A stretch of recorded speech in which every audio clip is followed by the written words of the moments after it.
All right, you know what's up. Wake up, do physics. Um, Put up code.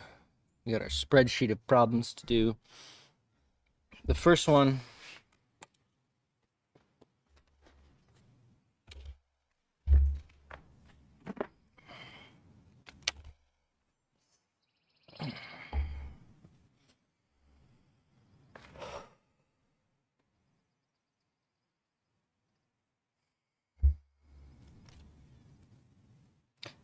that I want to go into is solving this differential equation. It's like I've had differential equations and yet I don't understand this.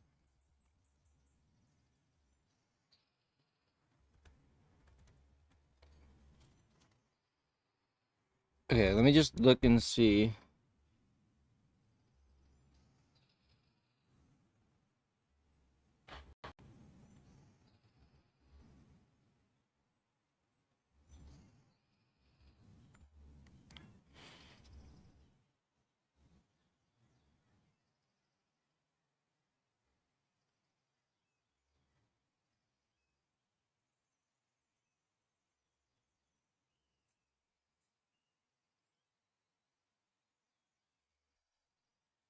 What was this problem?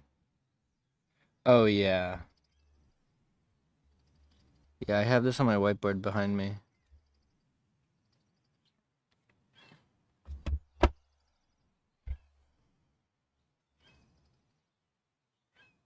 Basically, what you do is you find the two forces from the reference frame where the charge actually has this velocity. So you find that V cross B, or Q V cross B, is the magnetic force. And then the electric force is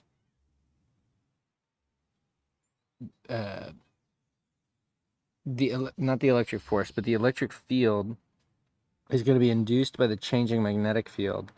And so first you got to take this dB dt and plug it into the you plug it into the flux equation, and then you derive.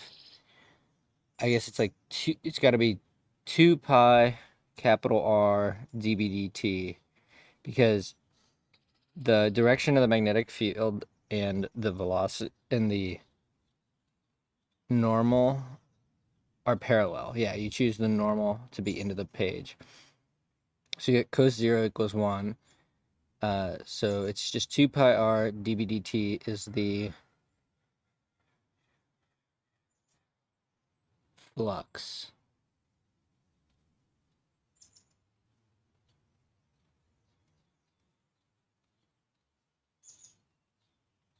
That doesn't sound right, because then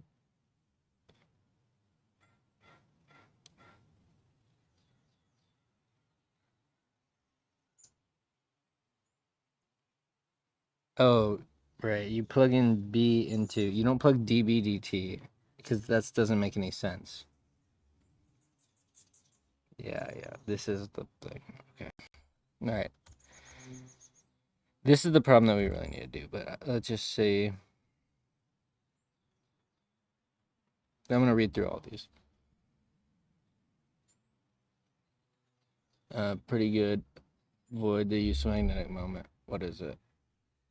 Okay, so what you're going to do here is find the current.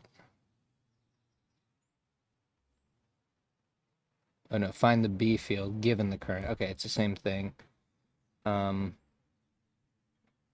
So okay, so in the diagram, the current goes this way. All right, that's fine. So then if the B field, well, we're not given this arrow. That is definitely not on the exam. But if the current is this way, we want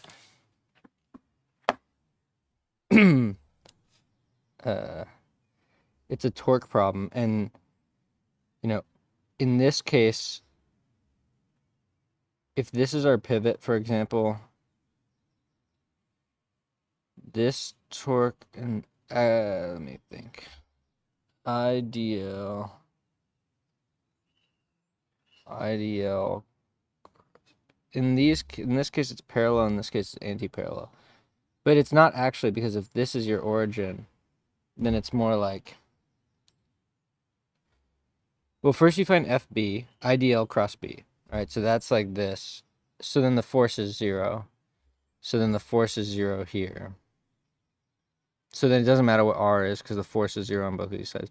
Then here, R is 0, even if the force is not 0, but back. And then here,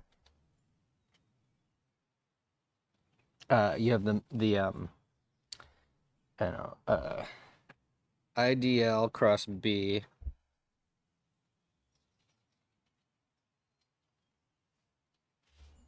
IDL cross B. So the direction of the force is going to be, let's say, I hat. But then, no.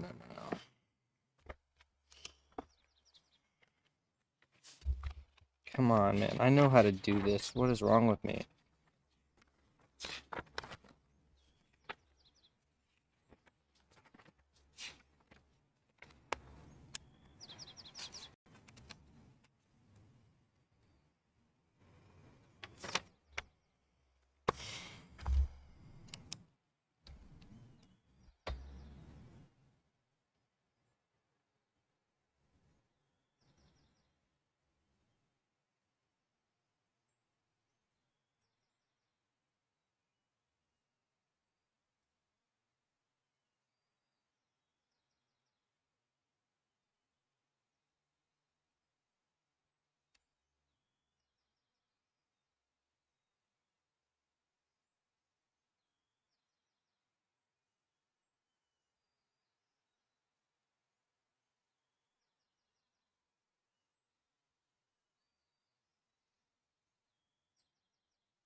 Wait, actually, because this mass is going to make it turn this way, which is I hat. Yeah.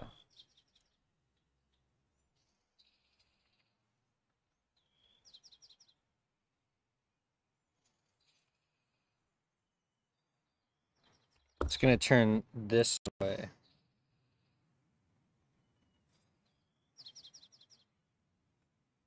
It's I hat.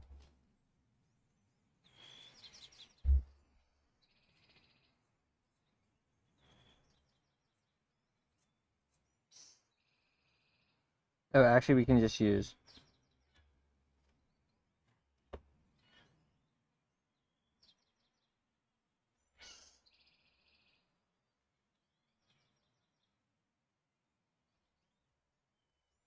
Yeah, so the main thing is to remember to use the magnetic moment.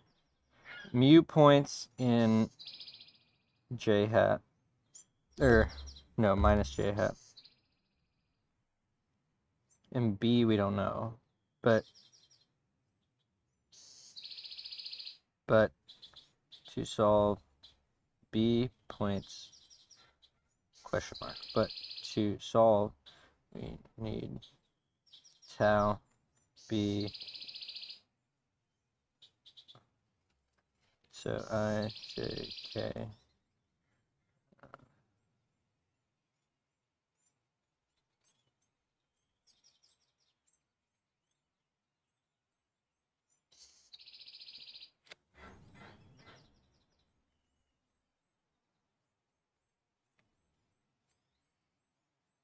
So to make this point in minus I hat, B has to point in K hat. So then we're going to get I hat minus I hat IB AB. So that's the torque. Okay, so now we just solve. We're going to get AMG I hat minus I hat IB AB is equal to 0. Solve for B.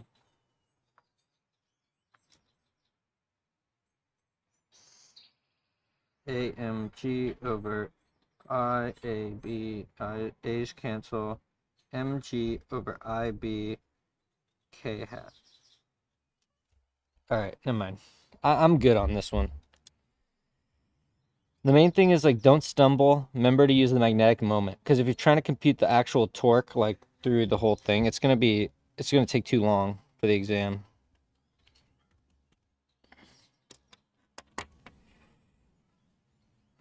Okay, so this is, torque balance. Find B.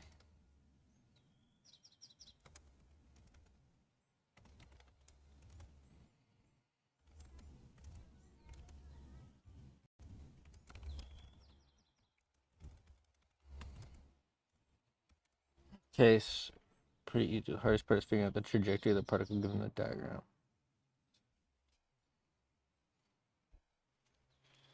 What does that even mean? Okay, so we need the part that's, this is in the,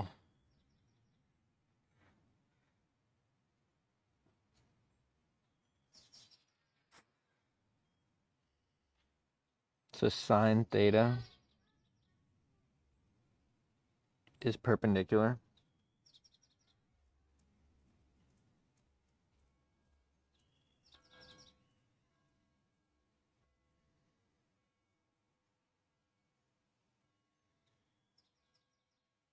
Yeah, that's really easy. Wait, I should have thought ahead. I need to go to the bathroom.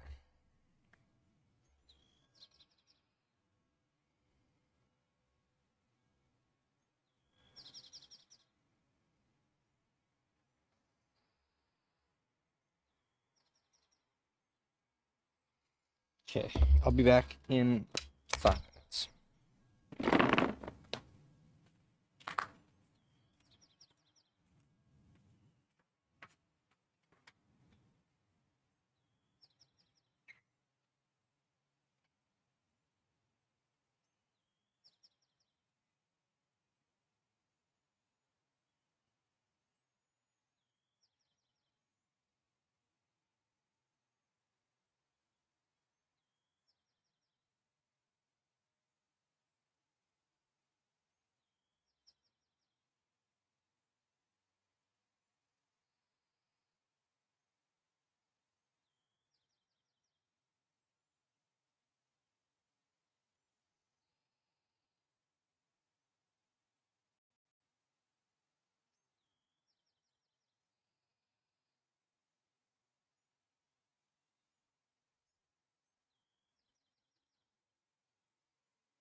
get back to it.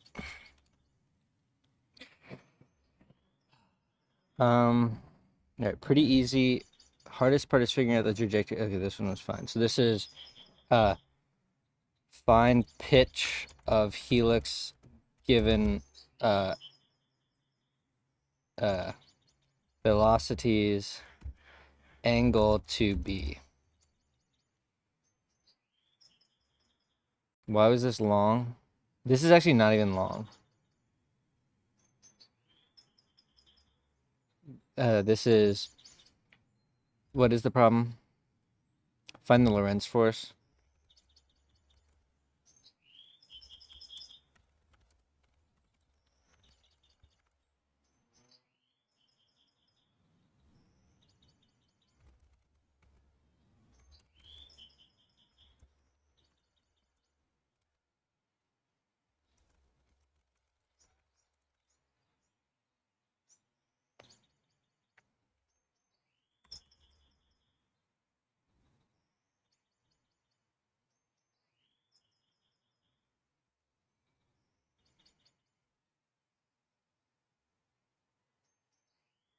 In the diagram, a square wire of given side A and given resistance R is held in an external uniform static magnetic field as shown.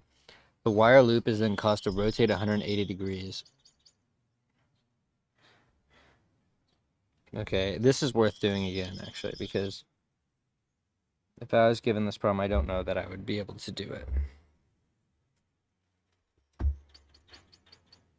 So, the loop has resistance R, side A.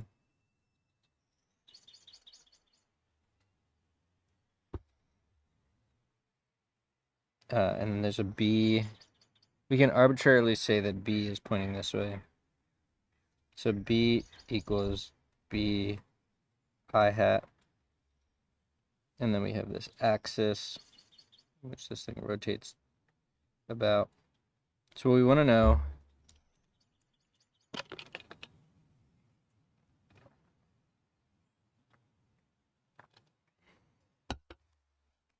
and find the charge total Q through loop after pi rotation.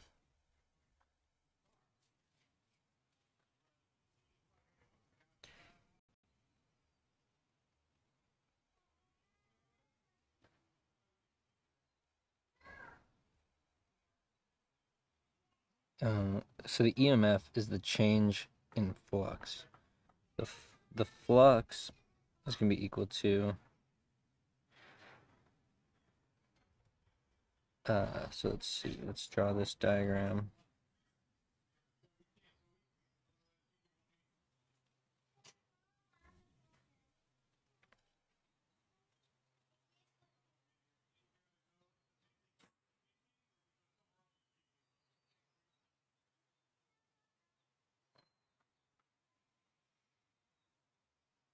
Okay, so the flux will be 0 when pi over 2.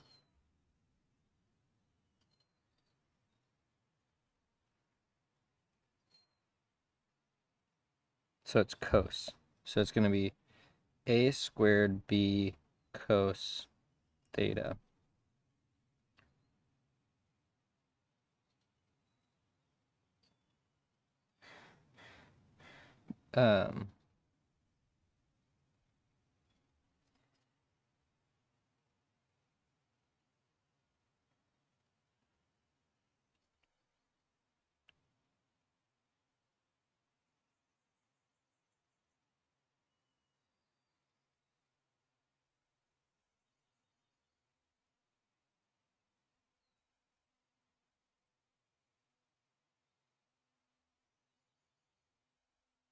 Okay, so sometimes you got to put the pen down and just think about it.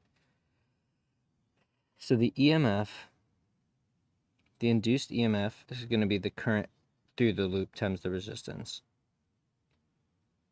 Now, if we're trying to find charge, then current is a good route to go. So dq dt r is going to be equal to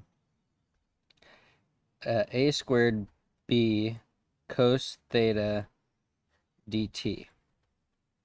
Now you just cancel the dt's.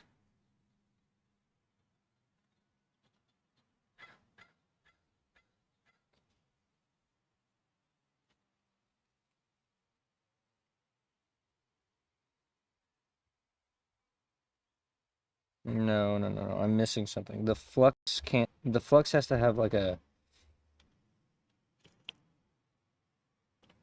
the flux has to have a d theta somewhere, but why? Oh, because the area is changing. Let's write out the flux equation. It's going to be b dot dA. A is going to be a squared b cos theta d theta, right? This is weird.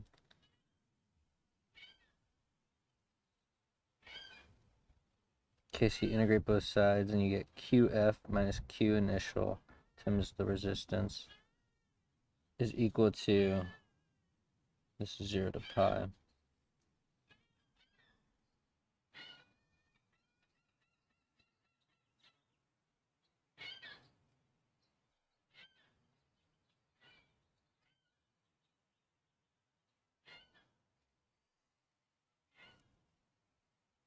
No, that's not right either.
The change in cos theta. So delta theta equals pi.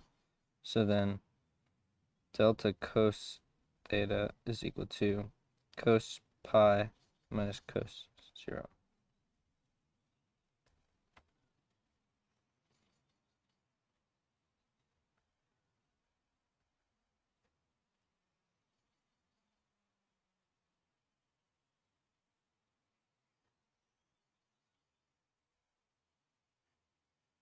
Two b a squared over r.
I'm pretty sure I could do this one.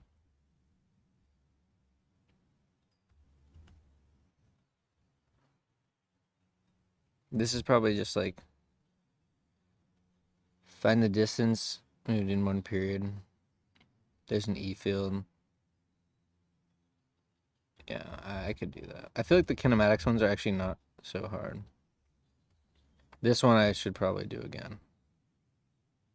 Let's do this one again.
Okay, so wait.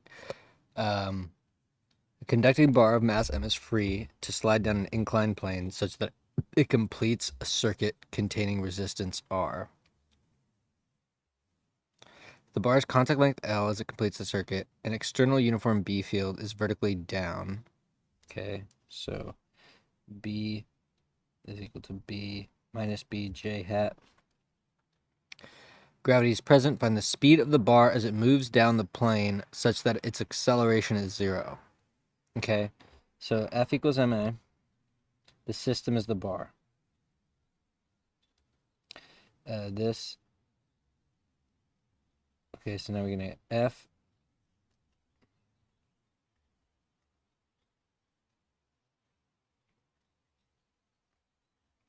And now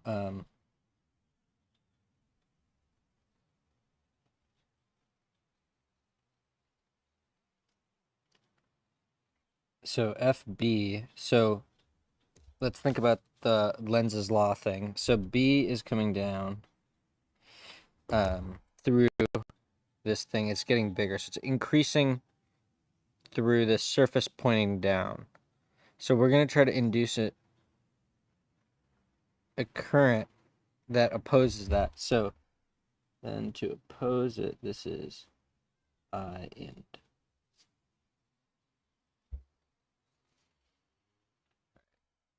Lenz law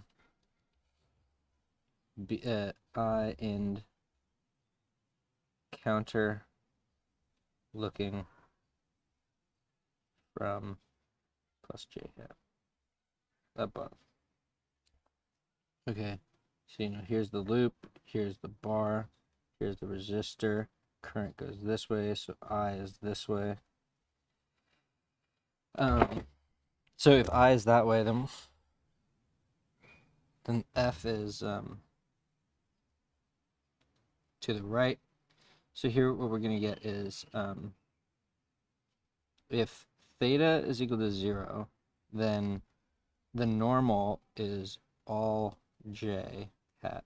So Fn equals Fn sine theta, Fn cos theta, or we can call it N. It doesn't matter. It's the same shit.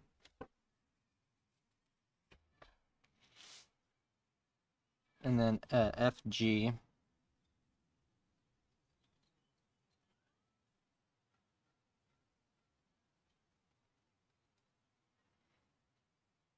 so we're gonna get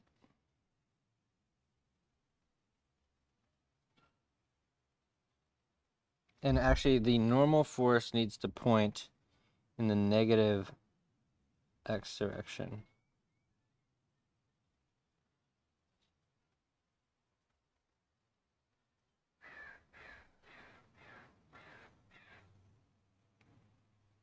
And 0 plus 0 minus mg 0 So that's the gravity force. Now we need to find FB. So the magnetic force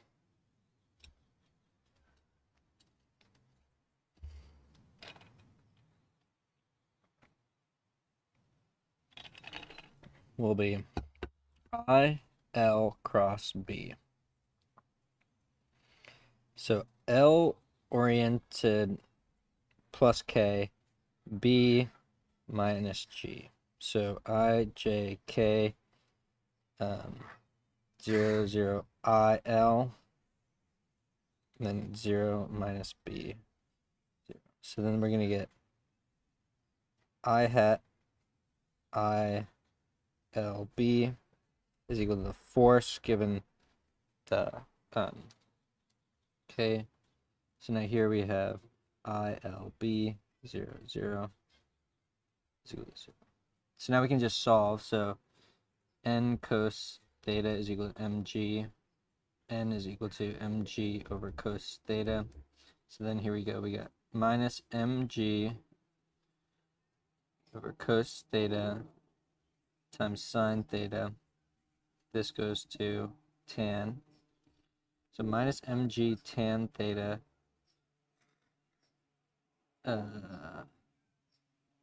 plus ILB is equal to 0. But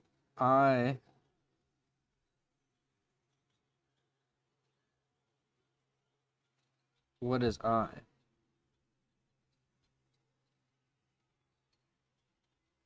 It's not just given, it's induced. So what we need to find is EMF is equal to B times L times V, but this V is going to be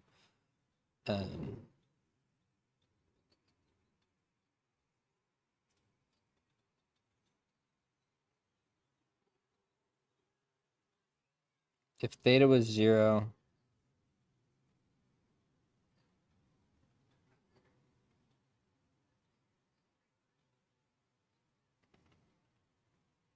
it has to be cos theta.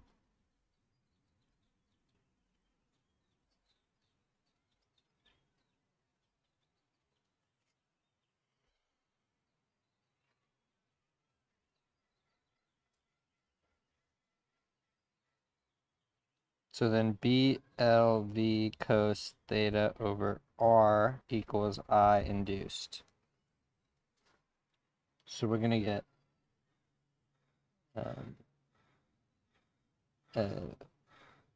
B squared L squared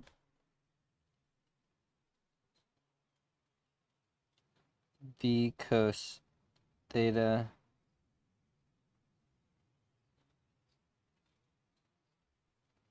over R is equal to mg tan theta.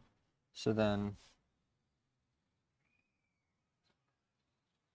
V is equal to RMG tan theta over V squared L squared cos theta.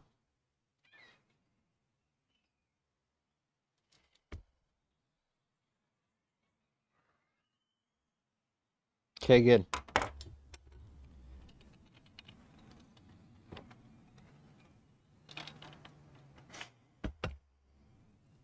So the steps were basically 1, set up F equals ma and free body diagram. Then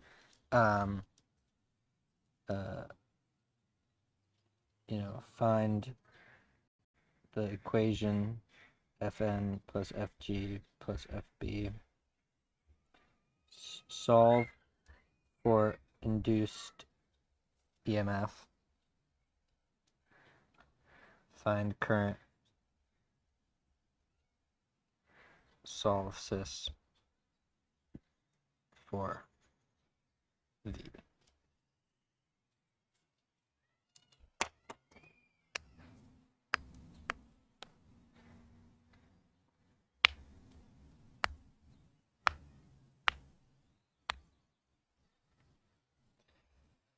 All right, that one's pretty easy, I think.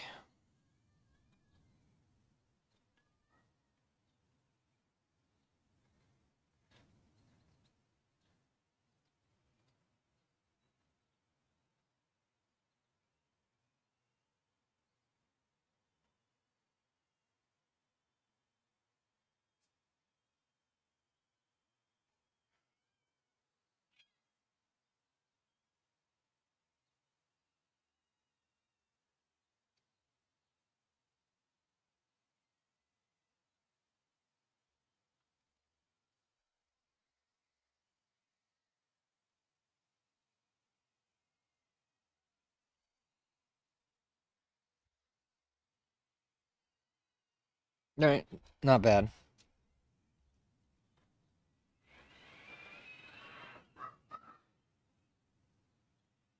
Let's see, did I do 55? Never did 55. Okay, well, it's all right.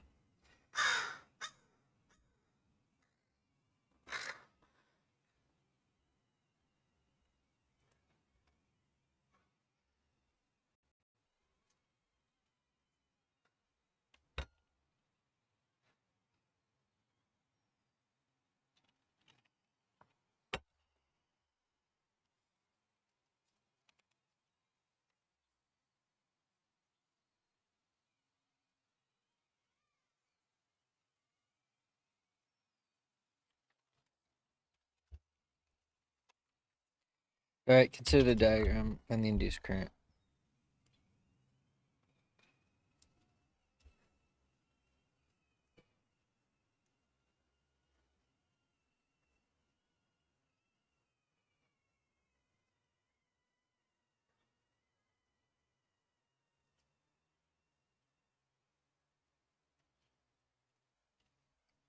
Okay, so what are we trying to find? The induced current? Consider the diagram and find the induced current. All right, so what we're going to need to do is find, working backwards, find EMF equal to the flux dt.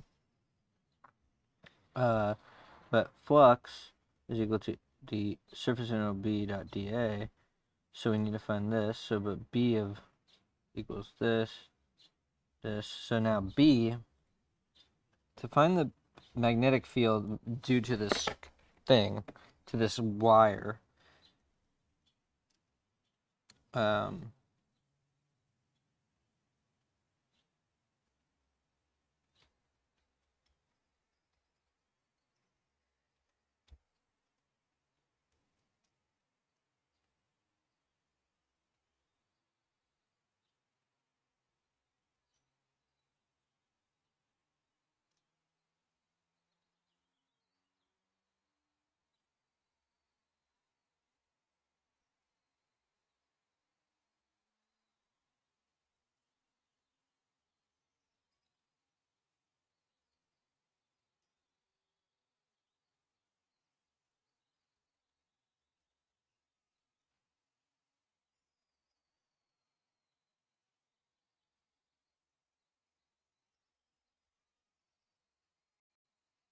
and then in our plane, it's going to be I. So if you're looking at this, that, and this is the loop. This I, J, K.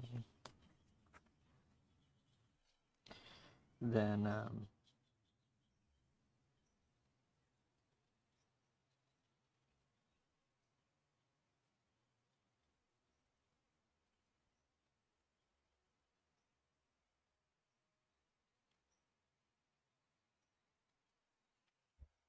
okay, so now we found the magnitude and direction of B of R. So now we need to find the flux. Okay, so this is 1, 2, find the flux. It's the integral of B of R dot dA n hat. Let n be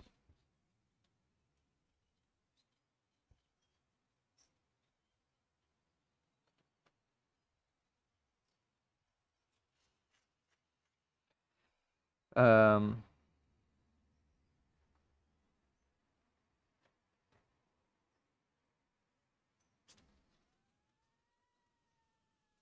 dA depends on R. So it's going to be C dr.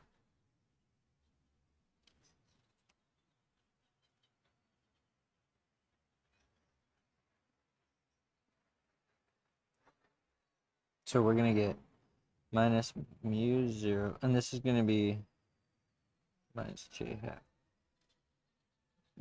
So cos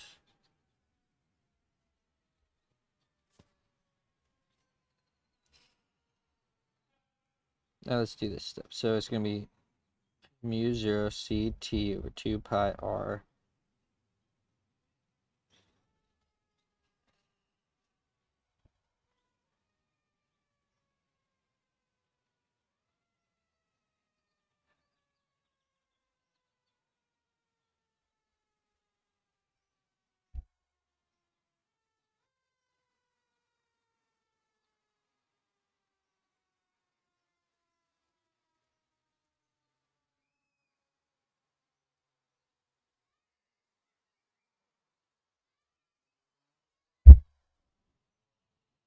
So okay, so now we have the flux is equal to minus mu 0 c squared t over 2 pi ln a plus b over a.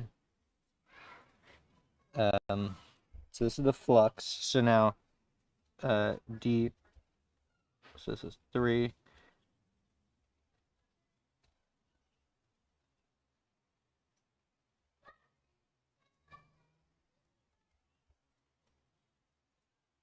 Okay, so now we have the this is the EMF.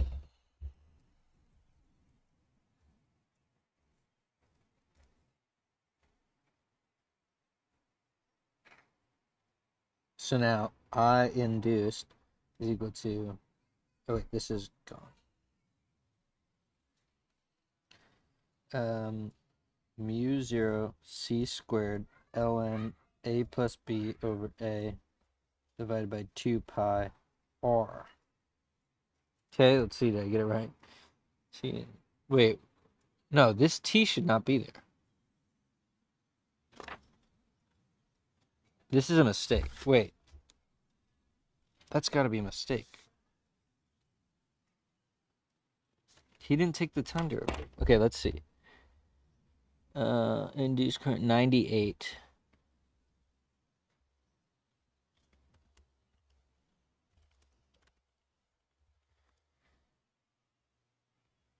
Oh shit, I hate that I do that. Okay, wait, isn't this wrong?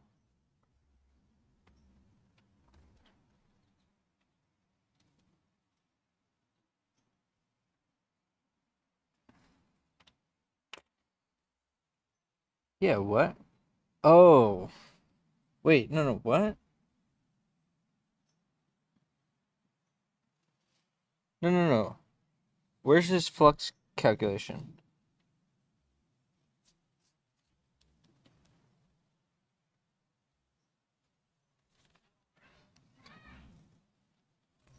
Um,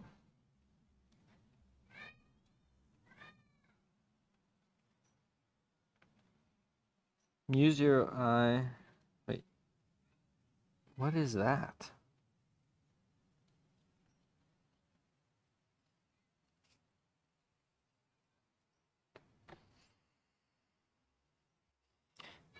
Mu 0 C. Oh, I gotta go to the bathroom. But this is not.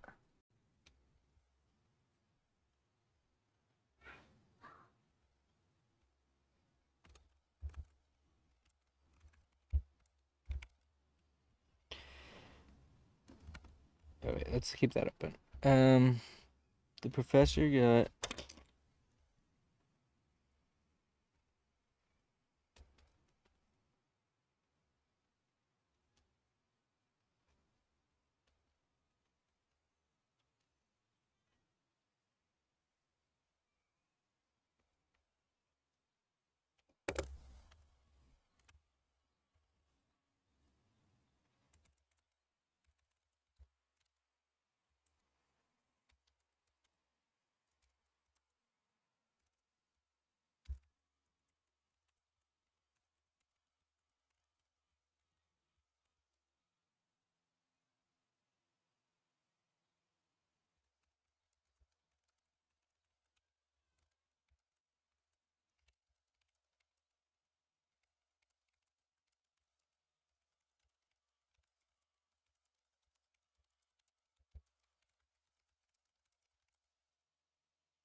Oh. Okay, wait. Actually, I'm glad I did this one again because I need to do this again.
Okay, so I totally bungled the this problem.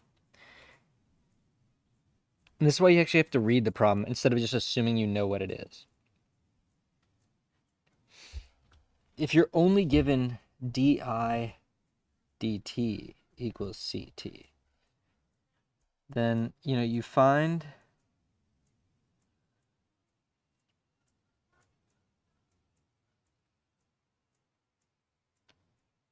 holy cow, this is actually harder. So wait, b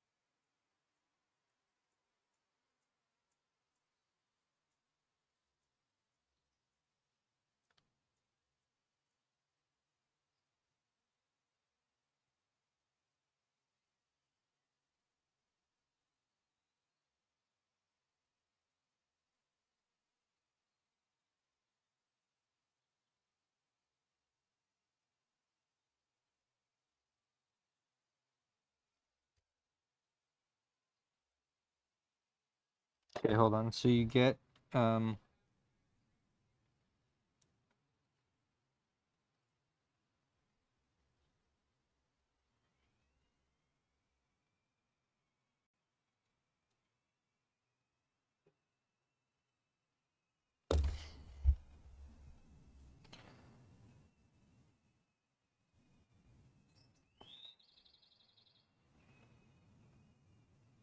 Okay, so he does Ampere's law.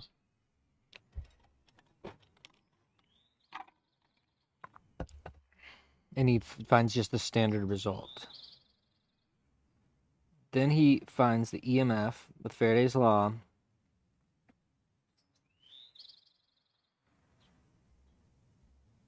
This must be just a generic I enclosed.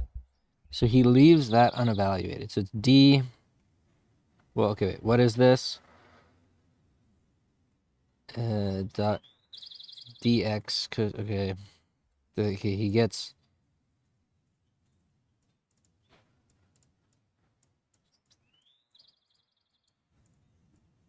He just leaves the current as something.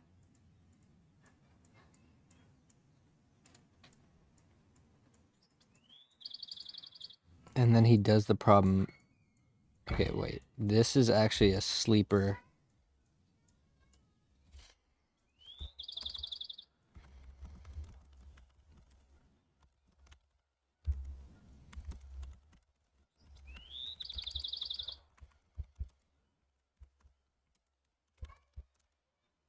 Not standard.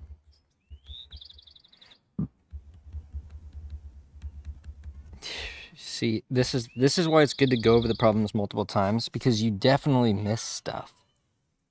Like, I missed this the first time around. Okay, so the way to do this is assume. So if only di dt is given, assume some I.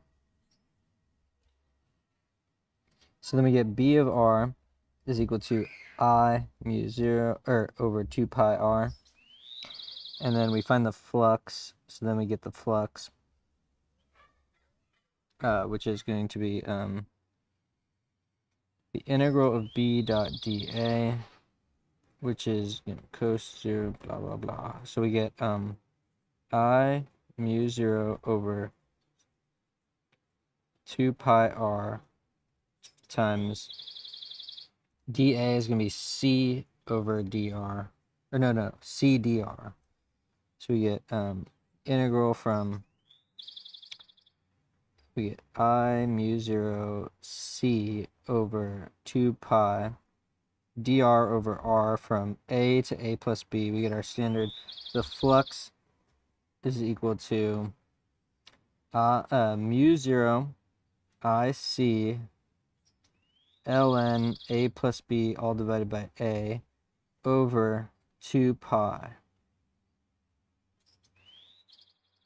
Okay, that's the flux. And then we're going to take d dt of I, or not I, but flux. Everything else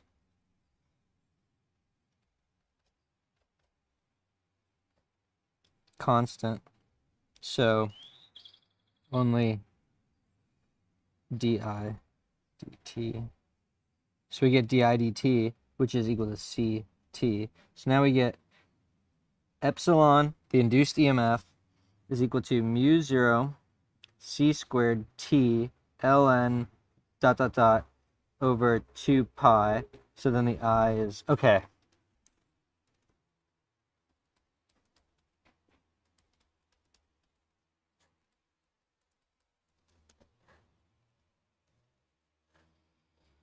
Oh man. Okay, I'm glad I did this one again, because like, I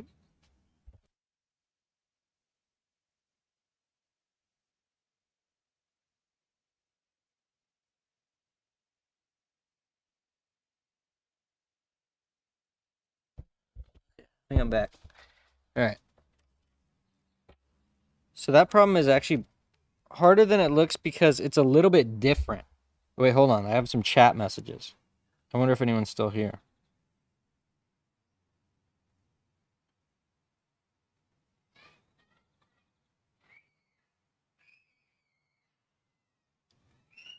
Okay. I'm inspiring. Where am I from? Hello, hi. couldn't understand. Yo, Lemon Leaf was here, bro. Lemon Leaf, my biggest fan. All right, so here we go. All right, so that was not. It's actually not super hard, but it's one of those lessons where you have to be vigilant to not try to do the problem from memory, but really read what it's asking. All right, that one's fine. Faraday's law induced current terminal velocity, but easier than the inclined plane problem. Okay, so because here we don't have to deal with any coast factors or anything like that. So that's why there's no tan over coast thing. Okay, this one's not that bad. What are we solving for? Terminal velocity. Yeah, so there's only two forces. Okay, that's good. Okay, I said terrible, and then I said try to. All right, yeah. So basically,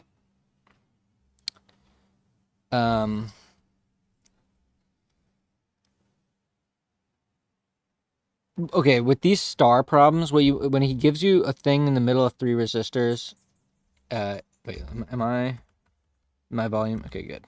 I didn't know if I clicked it. So this is gonna be grounded. So this is 6 volts. So this is 16 volts.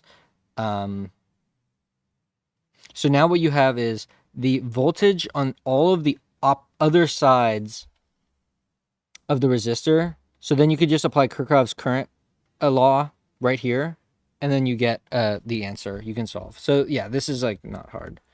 Okay, wait, I'm gonna move this thing. All right. Okay. Actually very hard. This is actually easier than the last one because, let's see, we're given this. The reason why I said it was hard the first time is that we weren't given this 5 volts. And I was like, how the hell do you solve this problem? But now, look, this is 5 volts. This has to be 15 volts. This is going to be 5 minus X. Now we have the voltages on all the other side of the star. So that's it. Not the worst circuit problem. You reduce this. Now you have a single loop. Apply KVL. Then you get the current, then you find the drops, and then you find A. This is a good one, number 1, because yeah, let me get my iPad. I'm gonna get the iPad.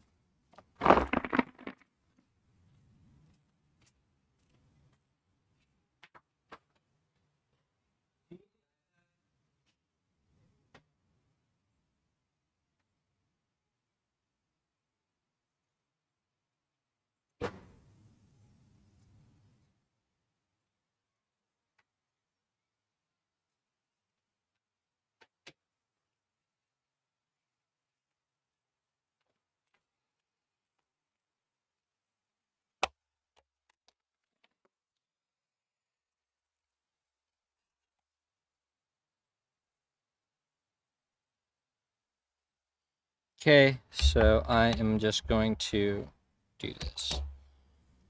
Okay, find the potential at A. All right, the problem is he has all these answers in here, so what we're going to do is we're going to rewrite this thing. And I'm going to, once I write it down, I'm going to try to create a stopwatch thing so that I can, and let's make this a little bit bigger. Okay.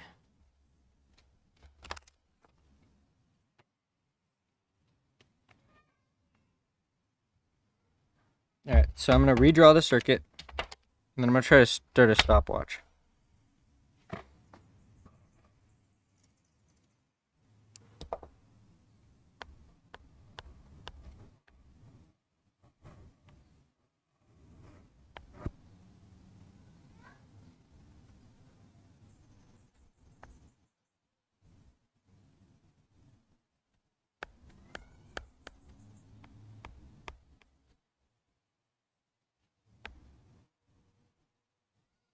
Okay, so we're going to say this is V1 12 volt.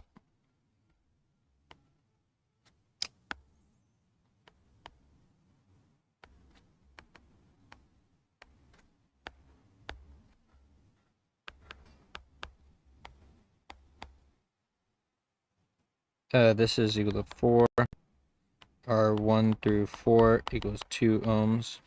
Okay, so now I'm going to label this A, B, C, D. So now we're going to write this. Oh my God, this fucking thing this is why I would love to do this all the time, but it's just so unresponsive. Okay, so V1 from node D, oh wait, this is E. From node E to A is equal to 12. Then R1 from A to B is equal to 2. R2 from A to C is equal to 2. R3 from B to D is equal to 2. R4 from C to D is equal to 2. R5 from D to E is equal to 2. Then we have ground at B, ground C. So the grounds V of B equals V of C equal to 0 means they are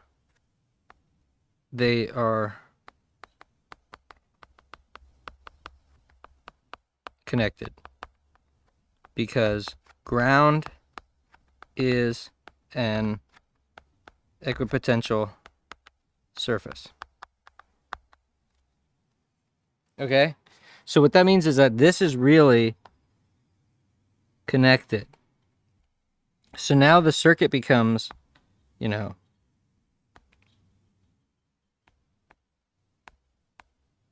two parallel things. All right, so let's find, 1 over 2 plus 1 over 2. So this has so RP parallel equals 1 ohm. So now then we reduce this. This has 2 ohms. So the total thing has 6 ohms. R tot 6 ohms. So now we have the voltage. So V equals IR. 12 is equal to 6I. I equals 2 amps. Now we're trying to find the potential where? We're trying to find the potential here. So find V of E. Okay, so if we're at 12,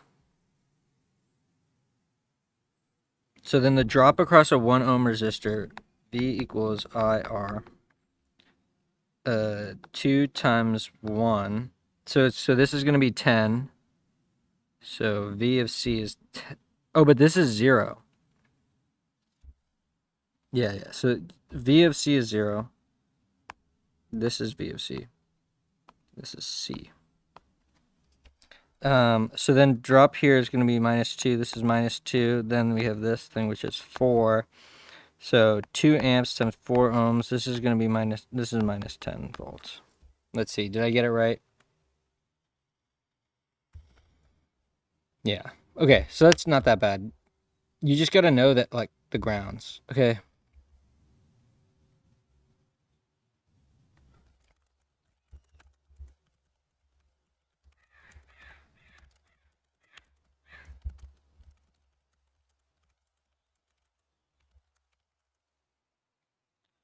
Try to not as bad. What is this one? Oh, yeah. All right. I'd like to do this one more time.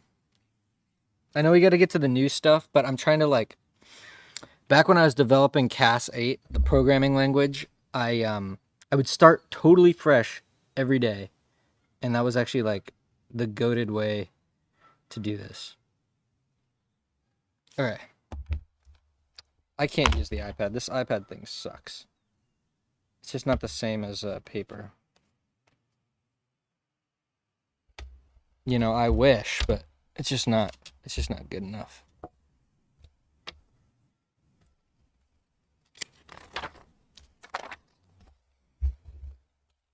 Only if there's like a really good problem am I gonna do it.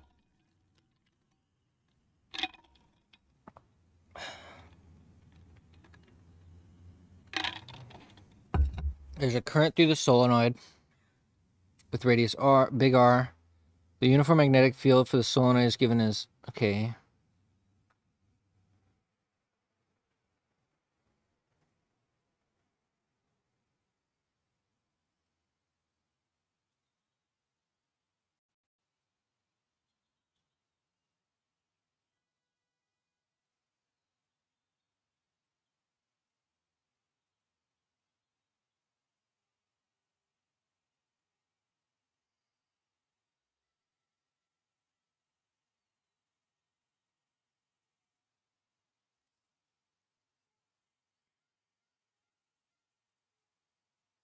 I forget how you derive this. If you have a solenoid,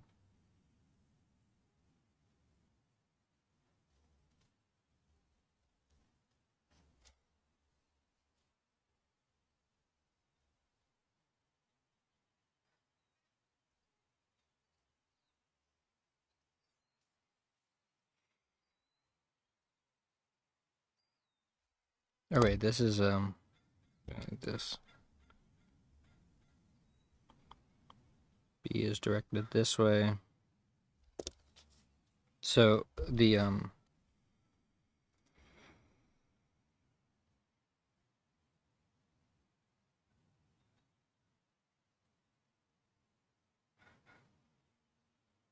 wait, I'm gonna see if it's in my notes. I forget how you derive that equation.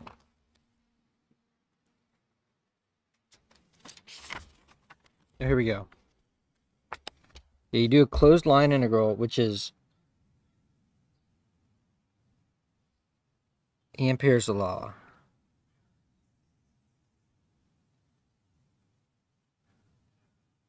Yeah, so you just apply. You have to apply Ampere's law to find the B field.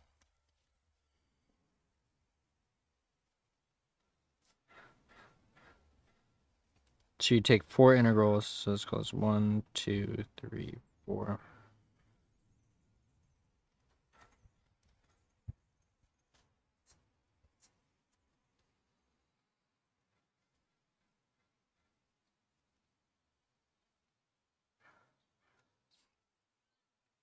So this is going to be the integral of B dot dl. So this is minus I hat. This is equal to n times mu 0 I.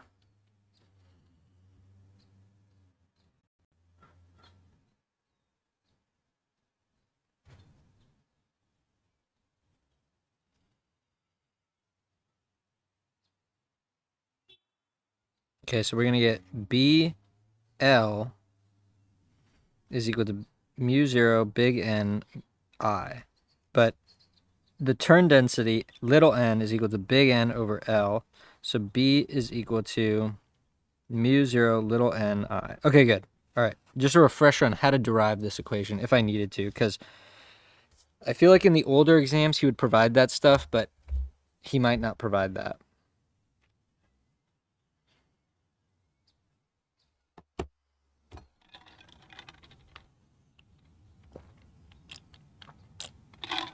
Okay. Let's do the actual part of the problem now. A solenoid, and then we have a loop.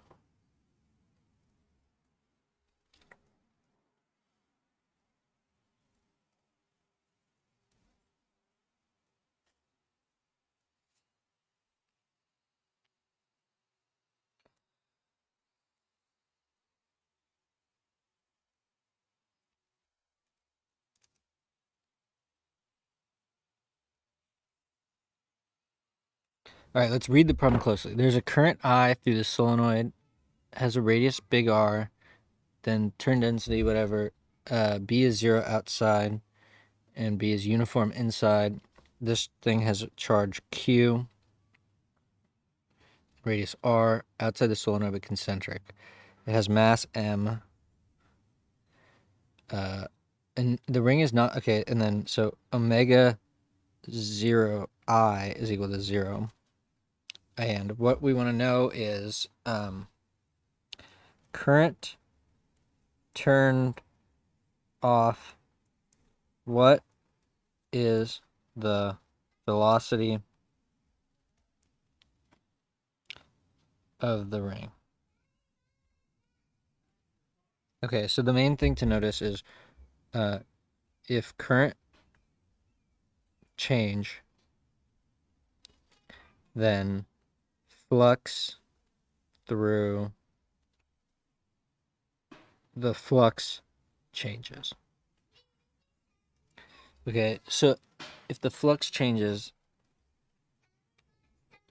we can use the change in flux to find the E field, E induced field by the change in flux.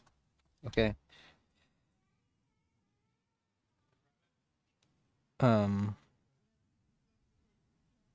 Can relate this to the torque.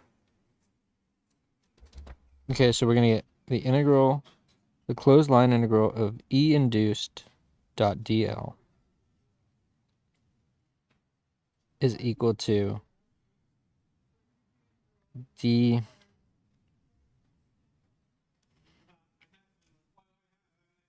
change in flux with respect to time,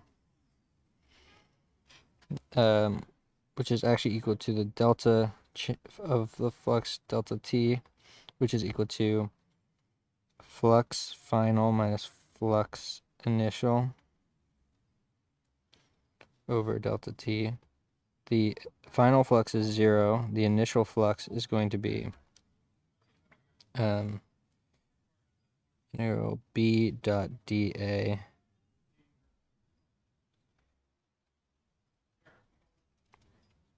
which is equal to this is going to be uniform. They're parallel a pi big R squared. So we're going to get minus b pi big R squared. And then the induced electric, so const mag fixed R parallel to dl.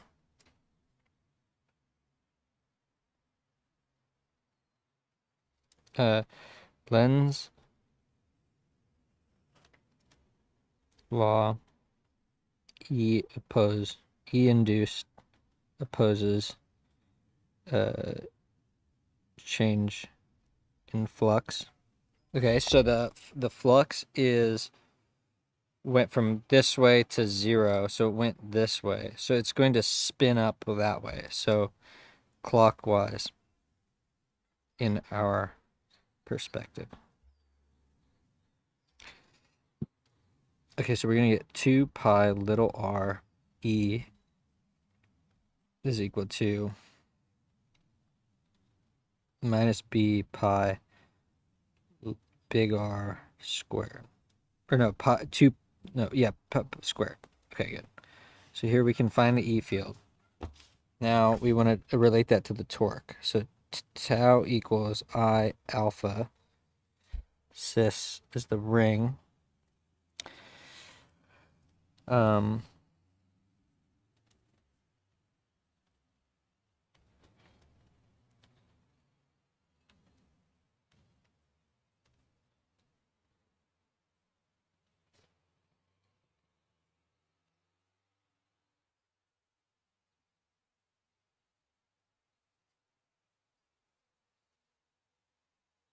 the torque is mu cross B. Is that what we want? No, I think we need to do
So it's going to be tau is equal to R E Q minus K hat. Okay, so E is equal to minus, let's see, what is B? Equal to mu 0 n I. Okay, so it's minus mu 0 little n I pi over 2 pi r. 2 pi big R.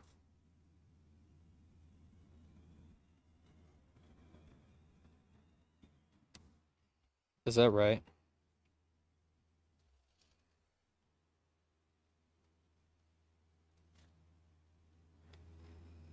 No. B is just given as no. Yeah, there's no 2 pi r. That's dumb.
See, I feel like I missed something, but mu 0 n I pi.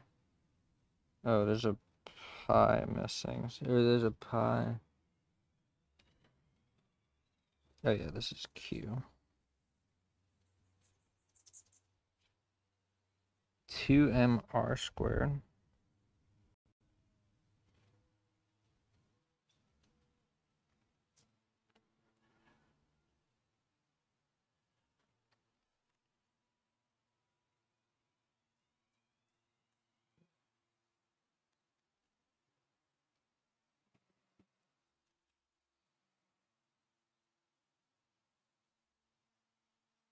Okay, did I get this right? R squared mu 0 n I. He doesn't have a pi here. Oh yeah, because this cancels. Oh yeah, come on. What am I doing, bro? And then this is 2r.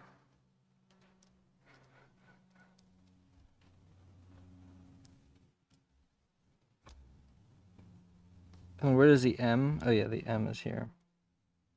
Wait, no, where's the m come from? Oh yeah, the m. Okay, good. All right. So some sloppy algebra, but got it right. This is an amazing problem. Because this is the problem that really shows you that B fields store angular momentum. That's the craziest part about this. B fields store angular momentum.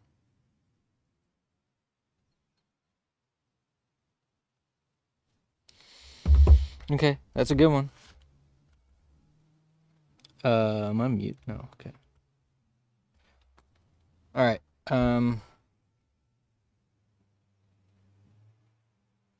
This is the B stores angular momentum.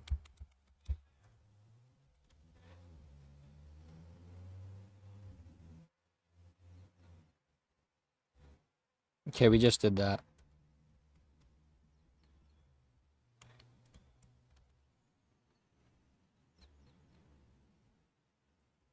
Oh shoot. I see what happened there.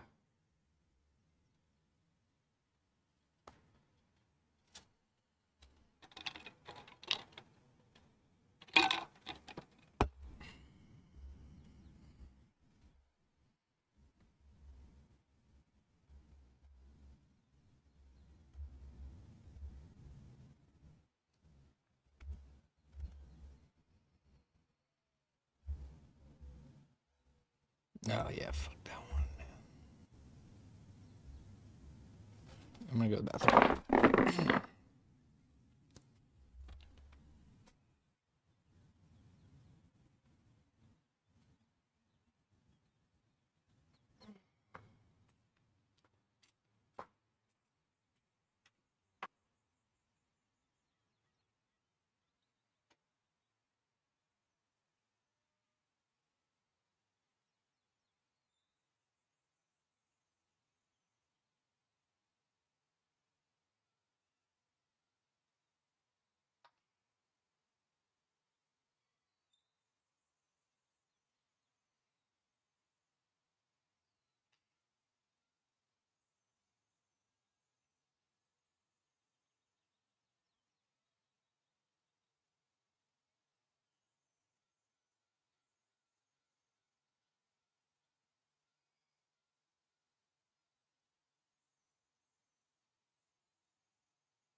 Yeah, this is like the like uh, spinning rod.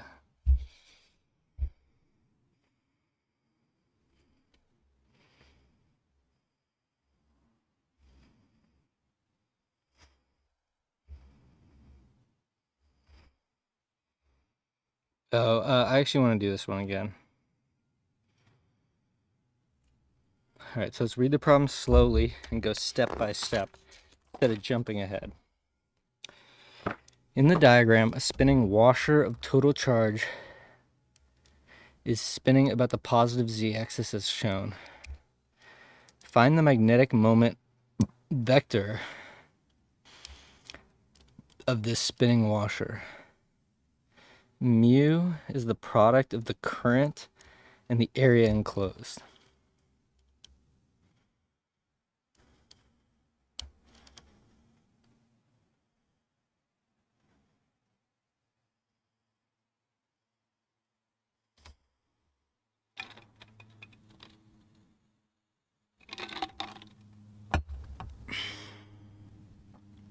Also, find the direction of the torque applied to the spinning washer.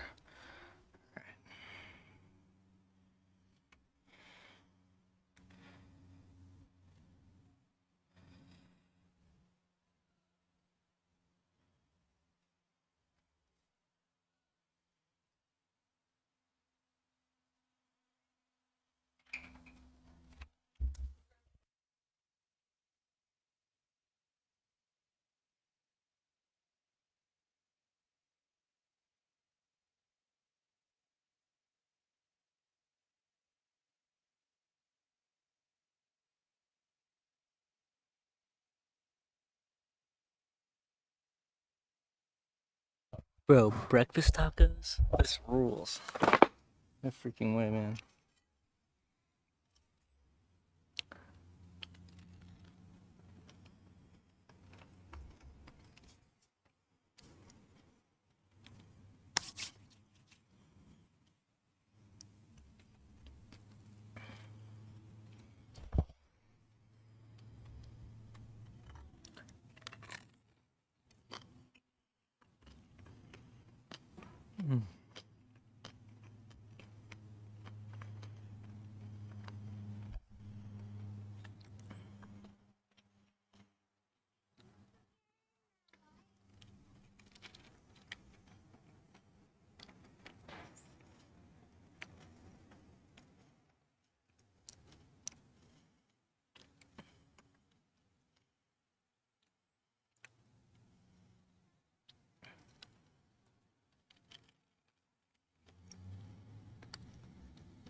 what's up.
Okay.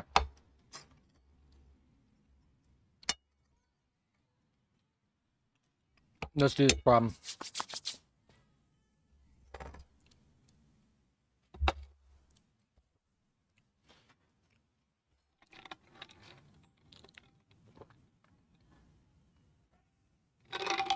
Okay. So here's the steps, I think. Find surface charge density.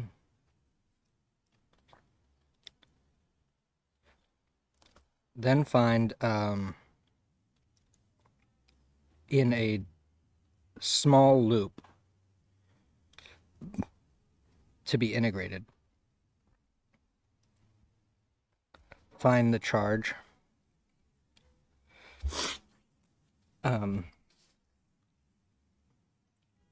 Which is sigma times 2 pi r dr. Then the third step is find the current in this loop, which is going to be, omega t is equal to 2 pi. So t is equal to 2 pi over omega. So we're going to get so q over t is equal to the current. So then we integrate, and then a and 4, we find a, which is equal to pi little r squared. So then we're going to get sigma 2 pi r dr times pi r squared over 2 pi omega. Pi cancels with this pi. This 2 cancels with this 2. And we're left with, and then this turns into, sigma is going to be, sigma is equal to q divided by pi b squared minus a squared. So we're going to get the integral of q over pi b squared minus a squared times pi times omega times pi times r cubed dr. The pi cancels, and you're left with q omega over b squared minus a squared times b to the 4th minus a to the 4th all over 4 is equal to q omega b squared plus a squared over 4. And the direction of the magnetic moment is going to be in the direction of current, which is going to be k hat. Then Oh wait, is it? Um, then okay, then we have a B field equal to B J hat, and so then the torque on this thing, so tau is equal to mu cross B, so it's going to be I J K 0 0 1 B 0 1 0 is equal to minus I hat. So disk starts to spin about.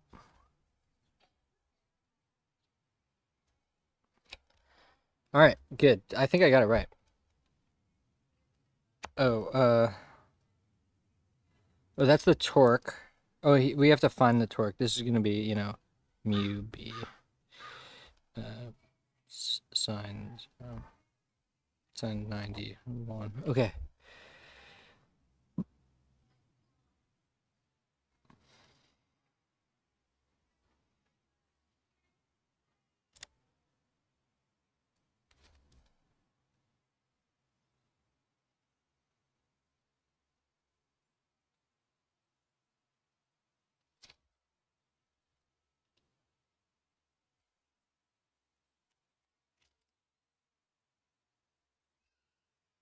Okay.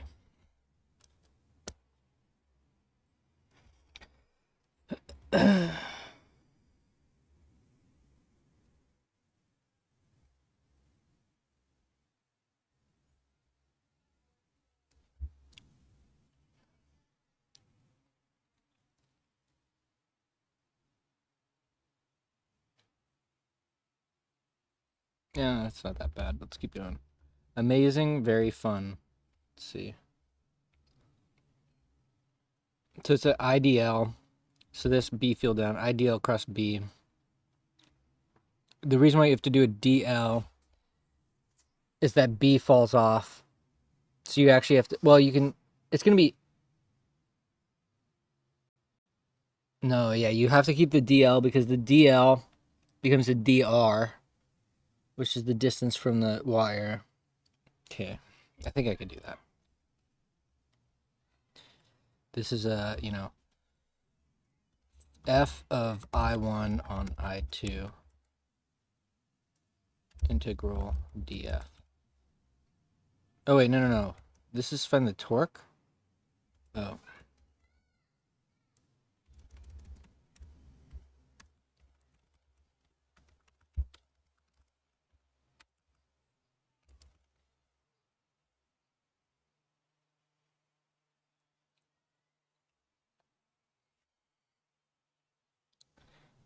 So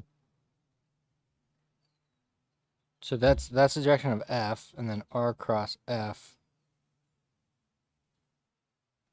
It's like this. It's gonna spin upward, I think.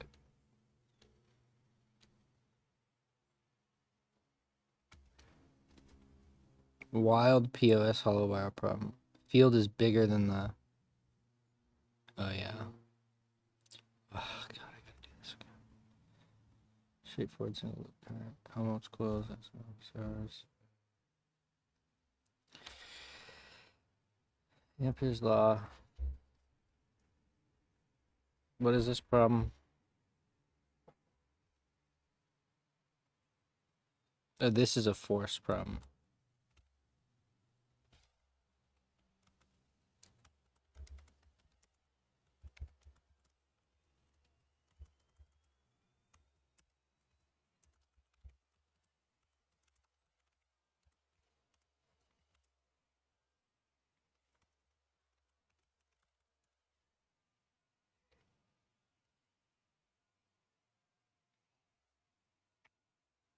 Why is this my favorite circuit problem? Oh yeah.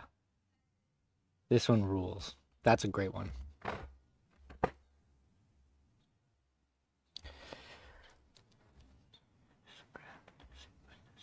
Oh yeah. This is the.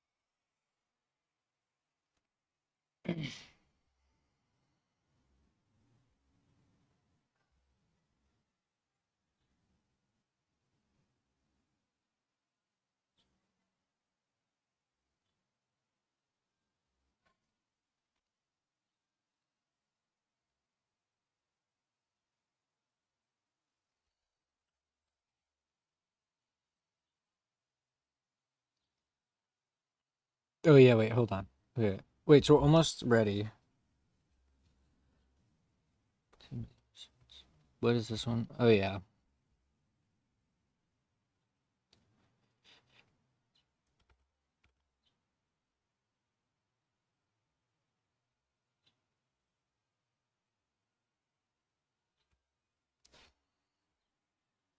Okay. So in this one, we find the current. So uh so mu cross B. So mu is gonna be going this way. So mu cross B. So that torque is gonna be in the minus J hat. This torque, R cross F, is gonna be in the positive J hat, and then you balance the two. And to find this torque, first you find the magnetic moment, which is going to be D times 2R times I. D2R, D2R, oh no, yeah, D2RI. And then the torque, so that, wait, that's the mu cross B. Yeah, it's actually like really easy.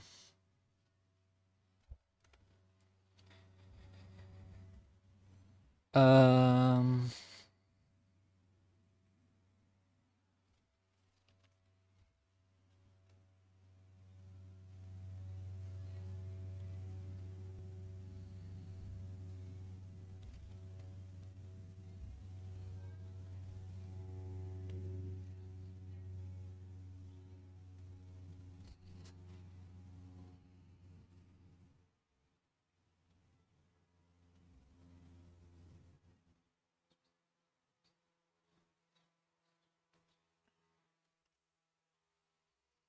definitely do again. Okay, we did it again. We did it this morning.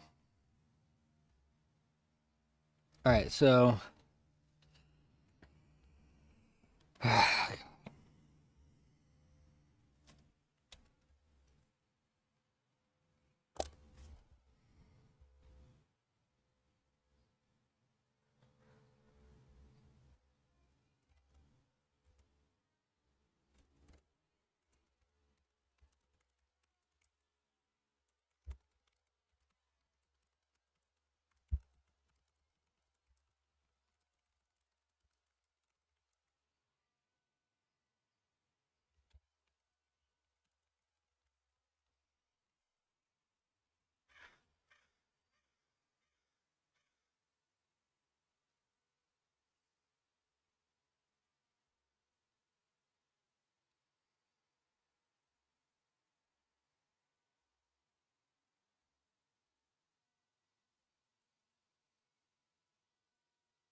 not you again. What's up, Joe?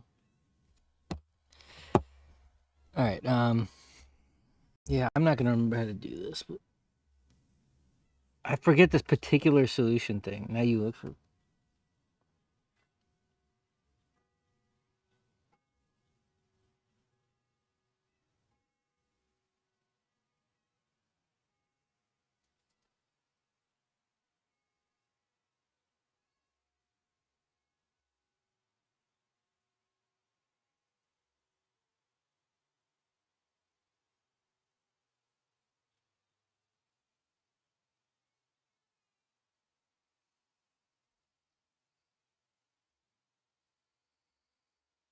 Okay. Honestly, I probably should do it. Okay, so let's do it. Screw it. I don't remember that stuff about the non-homogeneous particular solution thing. That I remember doing it and trying to memorize it, but like a weird method. Because this is L mass, this is resistance R, there's G in the problem, and then there's got to be a B field, right? Okay, we have a B, so this is going to be I, J, K, so then B is equal to B K hat. Okay, so VT, so wait, find V of T. Okay, so let's first get to the differential equation part, which is going to be, so first I'm just going to say Lenz's law. If B is coming out of the page and it's getting bigger, then we're going to try to spin this current. Current.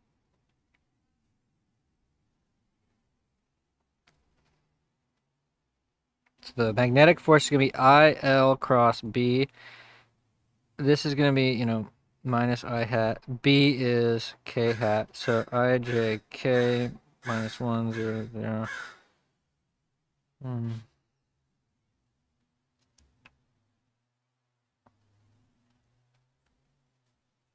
ILBJ hat.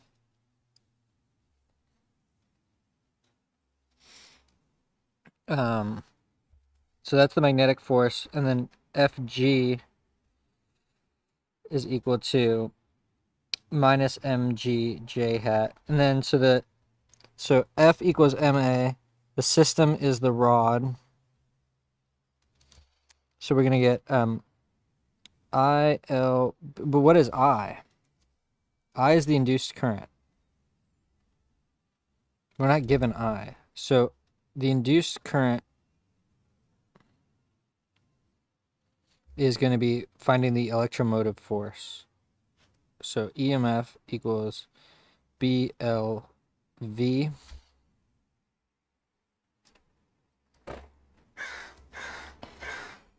So I equals BLV over big R. So we're going to get B squared L squared V over R minus mg is equal to mass times acceleration, which is equal to mass times the change in velocity with respect to time. Okay, so now we've kind of set up the differential equation, but the way to do this, okay, so now that we have the terms all together, okay, walk me slowly through that particular solution thing. It was a long time ago. I got the physics to B squared L squared V over R minus mg is equal to m dv dt.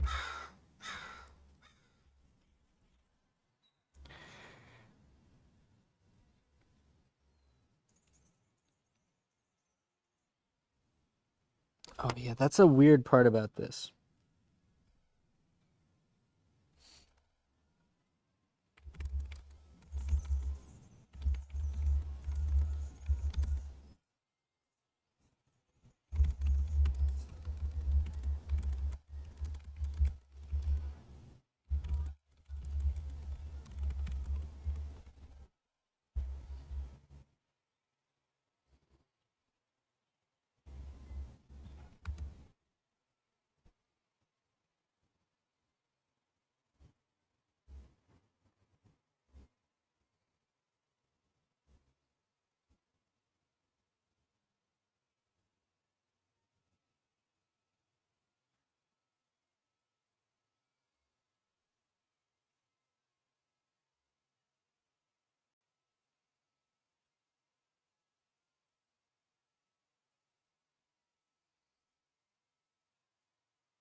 Okay.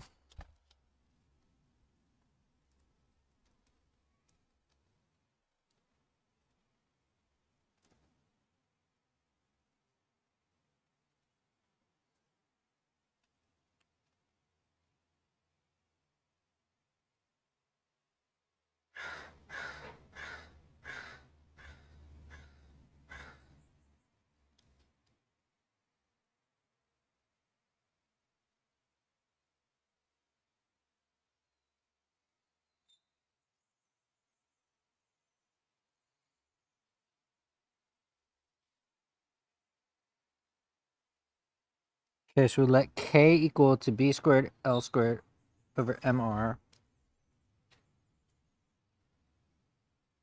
is equal to minus G. Okay, so I'm here. So this is how you want to set it up. So this is called a non-homogeneous first order diffeq.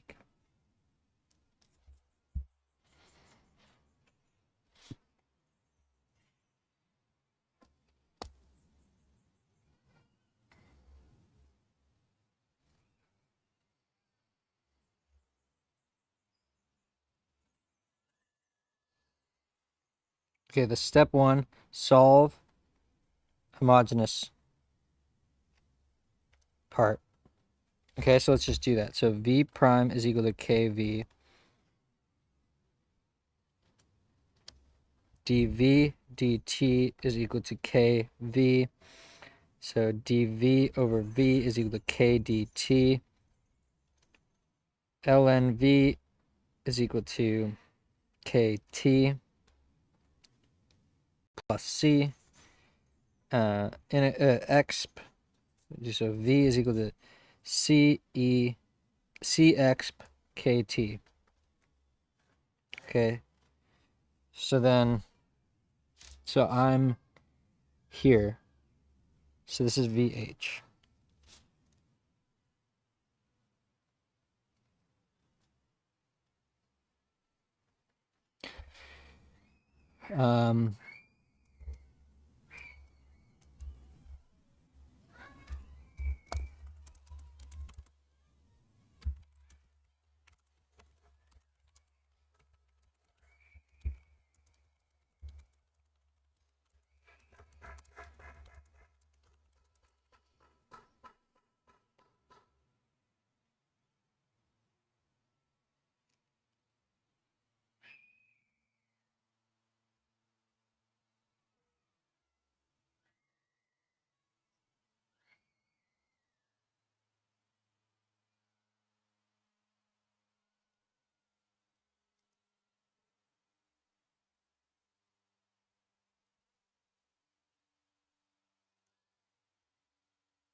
I totally forgot this stuff about diffeaqs, man.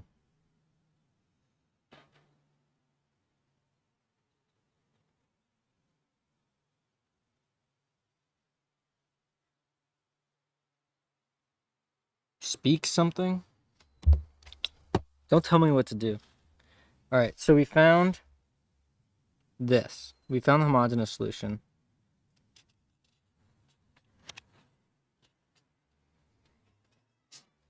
Now we want VP. We want one specific function.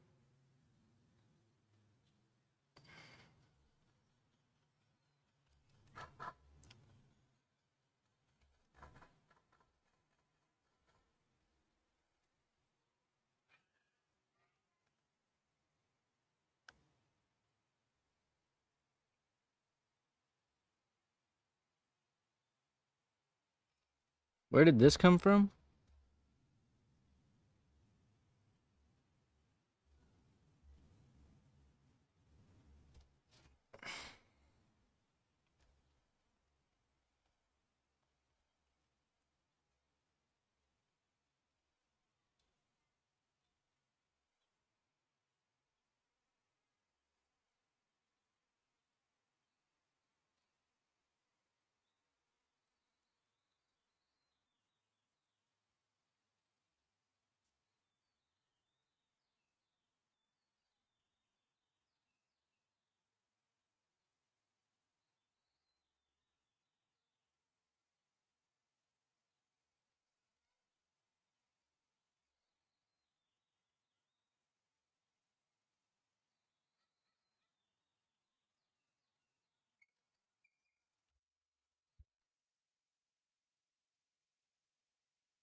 Okay. All right, so solving these. Okay, first order non-homogeneous has the form v prime, or let's just say x prime plus kx is equal to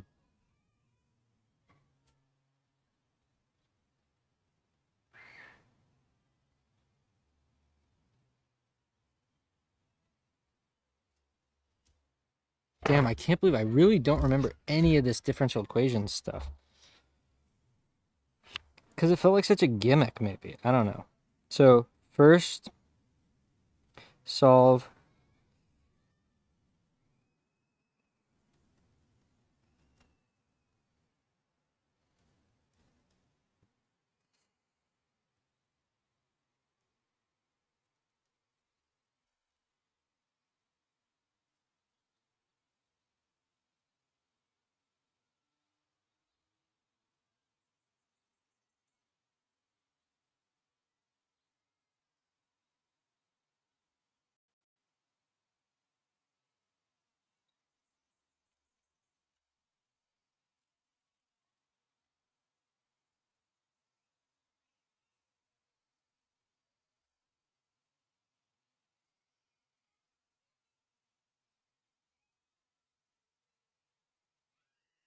xh plus xp equals.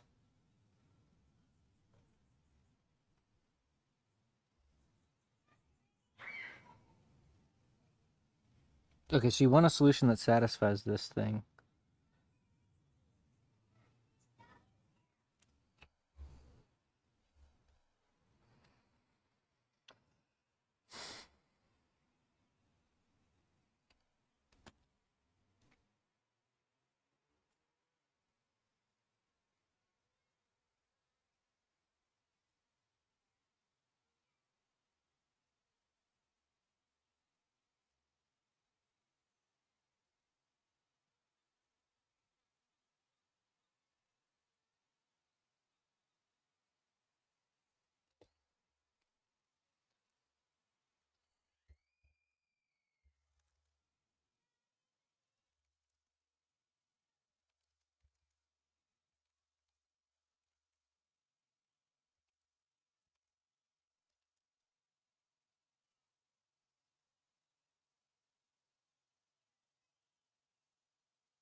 I remember drilling this stuff, but it's just not coming back to me really.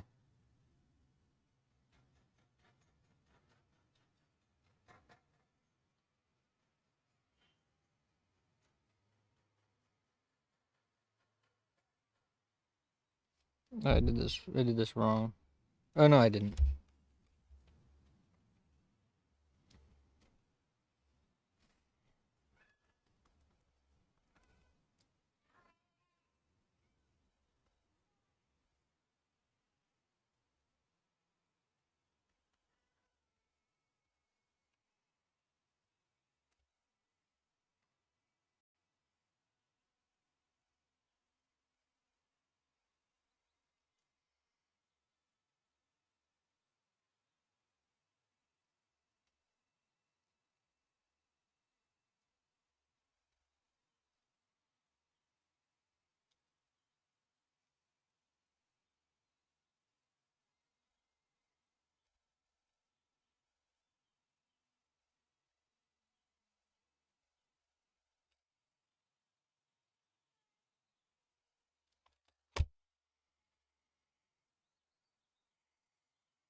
Okay, I think the particular solution thing is too fancy, and it's much more straightforward to actually solve the differential equation just with u substitution. The only thing is that it gets nasty if you don't introduce like a substitute, a coefficient thing.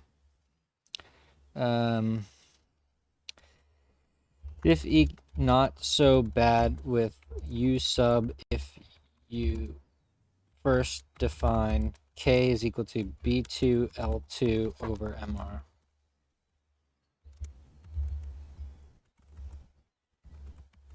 What?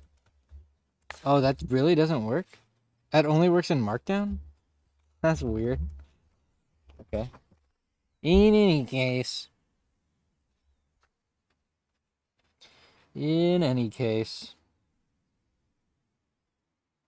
Okay, so we did the diffeek problem, and I feel like it's sufficiently addressed.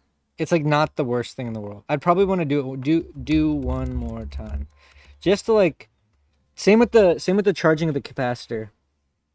All right, this is literally identical.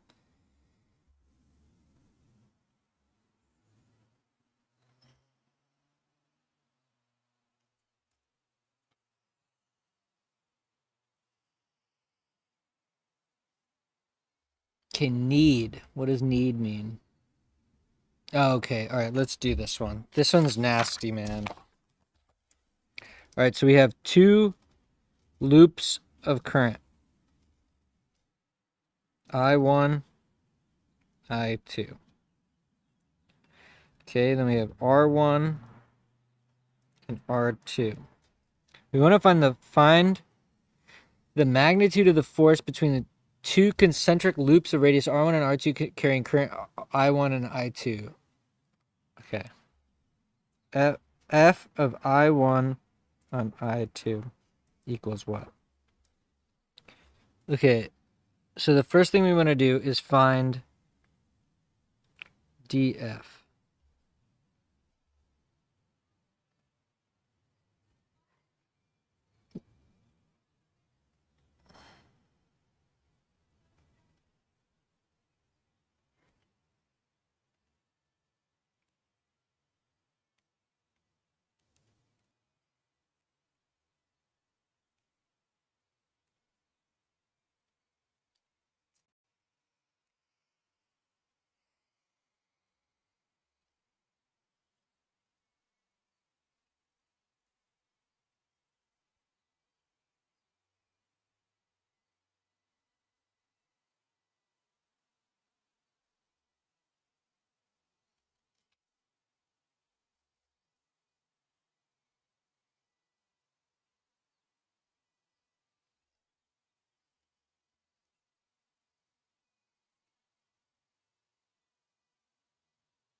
So okay, so I did Biot-Savart to find the magnetic field at, some point like this.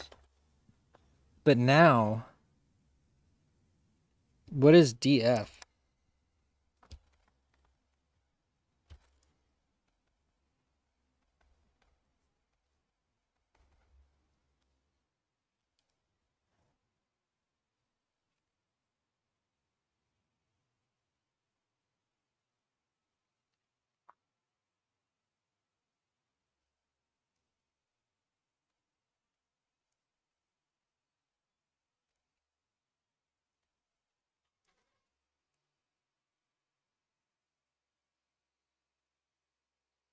It just says find the magnitude, right?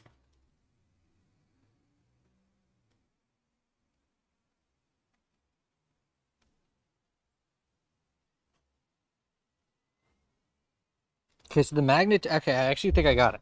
So we just need the magnitude of this thing.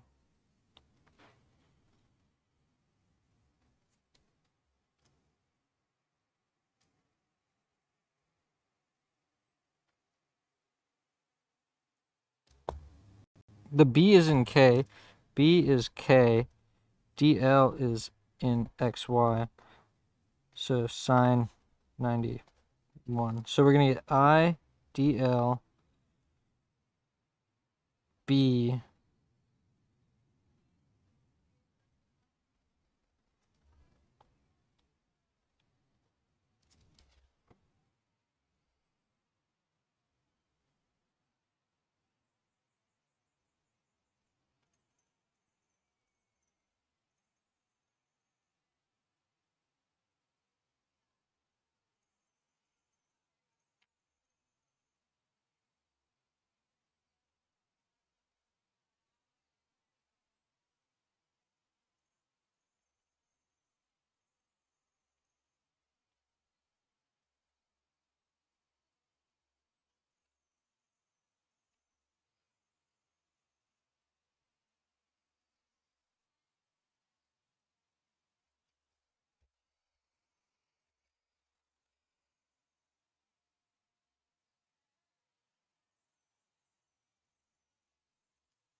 Oh, wait, here we go. Wait, hold on.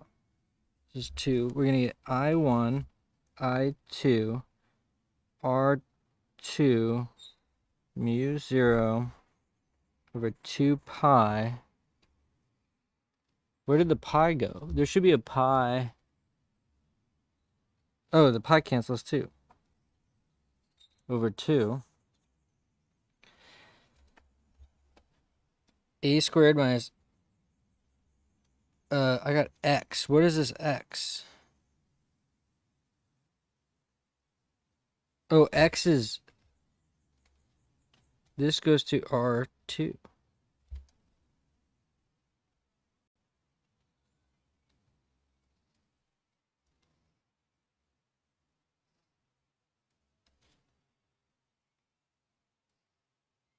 Okay, I actually think I got it right. Pretty much.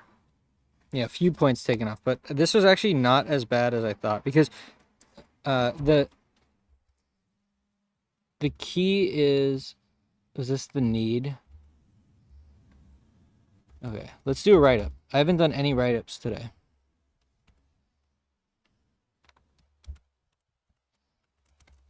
Okay, so we're given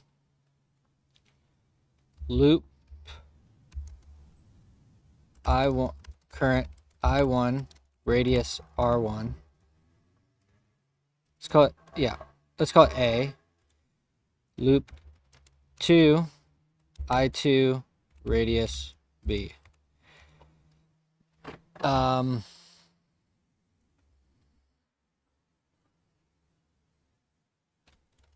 Both currents clockwise.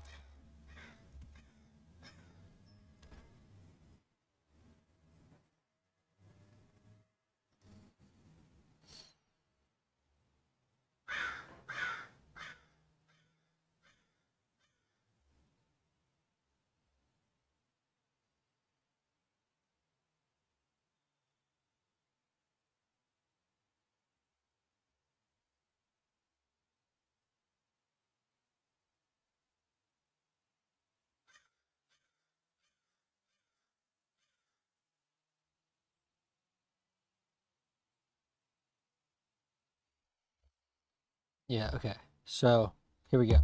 Find find the force F of I1 on I2.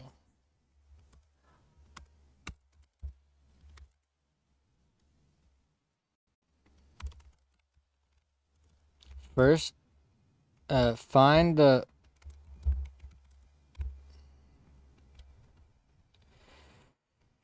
need to find the magnitude of B due to I1 at distance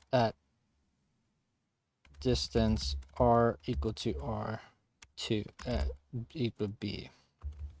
Do Biot-Savart and get B at P is equal to x00 later x to B.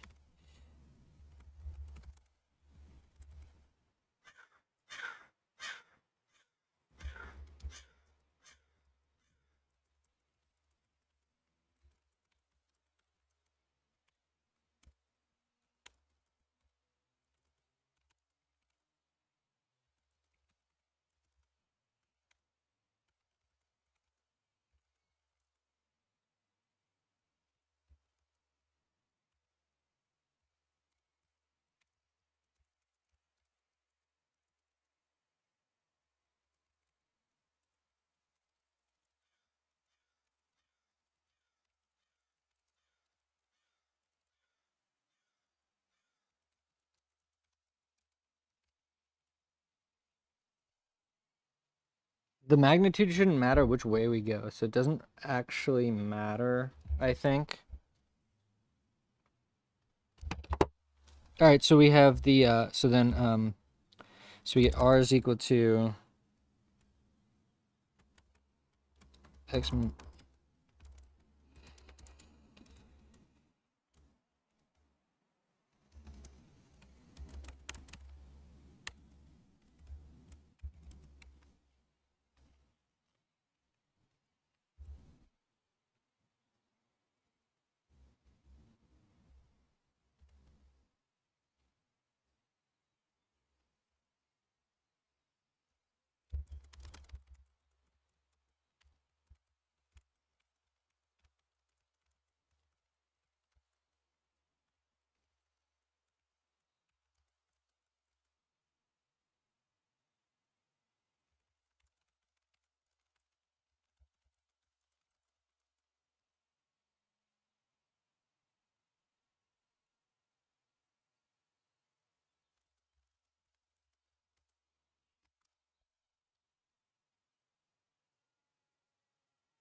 Oh, I actually found the K hat.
I wish I was a baller, a bit taller.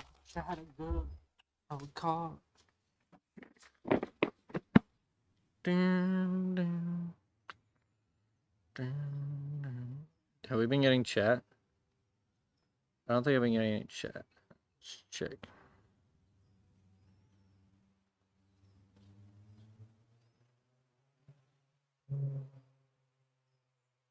Okay, let's do it.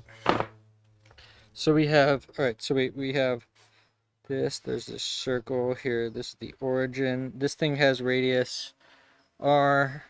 Wait, that's not R. What is the radius of it?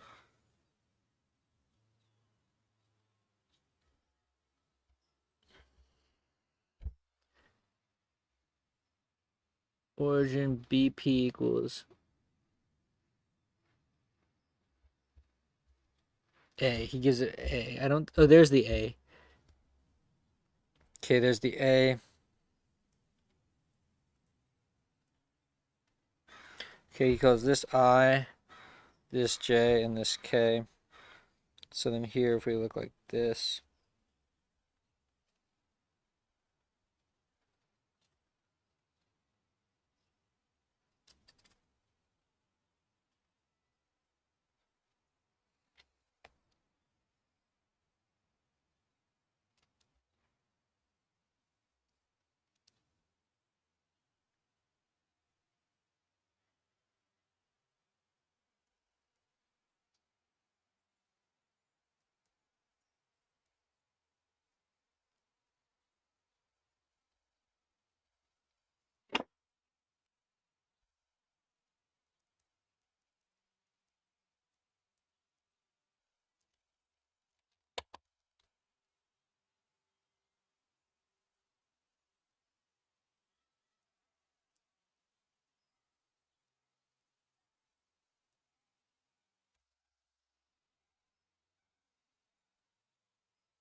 Okay, this problem is really dirty.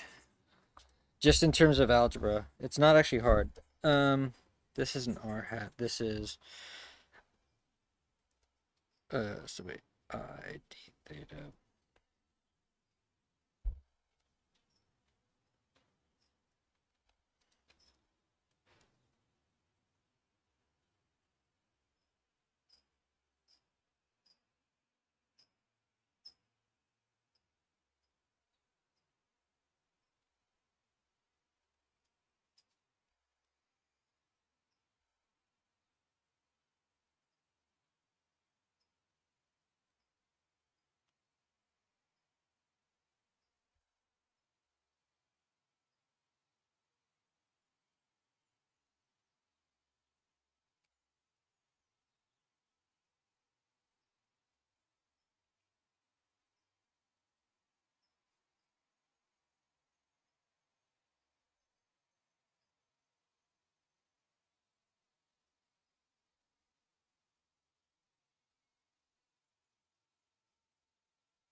Ah, see, I knew I missed a sign there, but everything else looks right. I just missed this sign, the minus sign. There's a minus sign that I messed up. So when I'm computing the j hat, this can be minus j hat.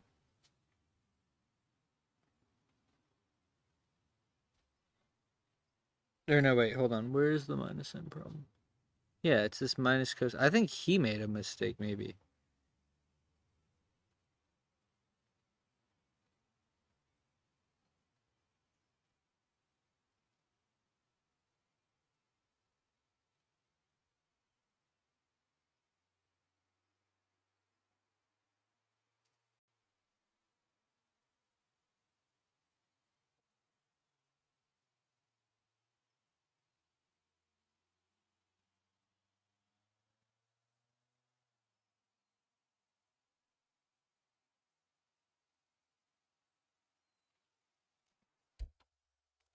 Okay, wait, let's see. Did I do it wrong or did he? 77. Piazzavart 14.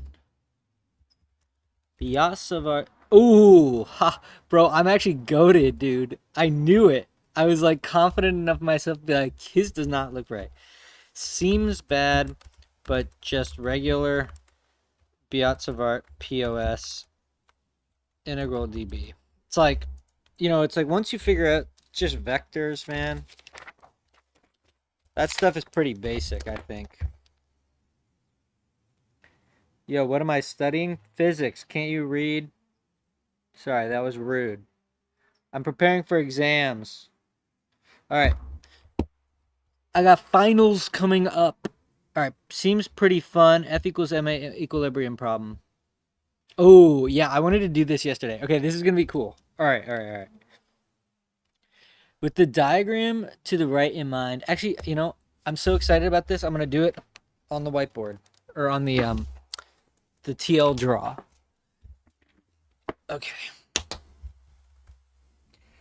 Copy this over.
Wait, because this one's coming. Wait, hold on. It might be like this. Because this one, yeah.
So we found the B field there. So now we just want to do FB plus F tension is equal to 0. F equals MA system is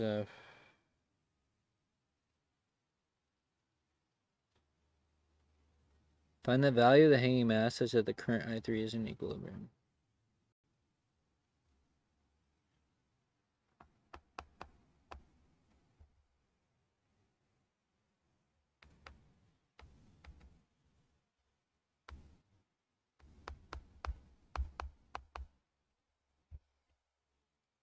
I3 is into the page, so it goes, and then B goes up.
Wait, something's wrong here.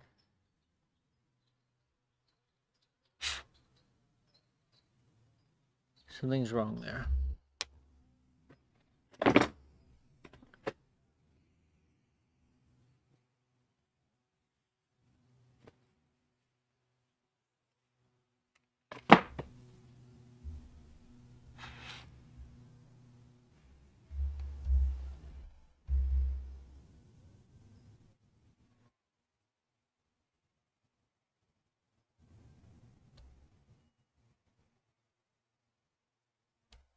What is this?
What the hell?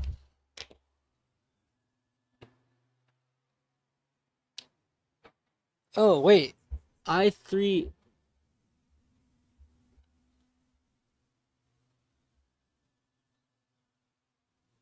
I3 does not have infinitely. Yeah, bro. I was like tripping out about that. I was like, how? Because you're gonna get an infinity in the L. I was like, you're gonna get an infinity in the L, but okay, but L is given. Okay, so we're actually fine. All right, so we can do we can do the rest of the problem now.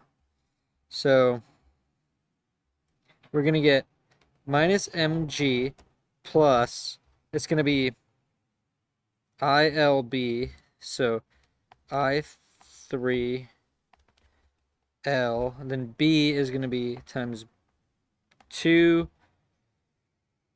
mu 0 I cos squared. I think the cos squared is probably a problem over pi d is equal to 0. And then you just solve this. Then you just solve.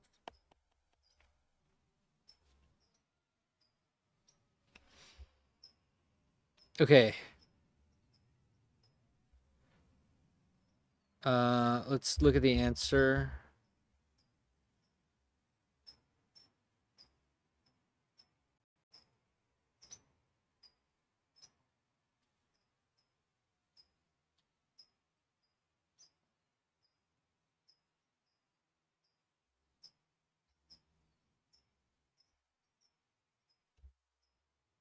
All right, so clearly those coses were supposed to cancel.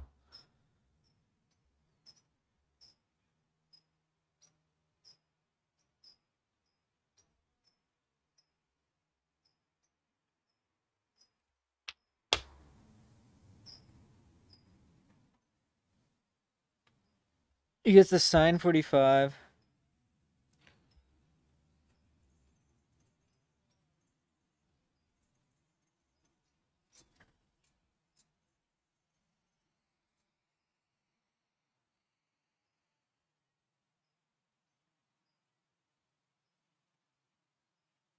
Okay, that was a good one.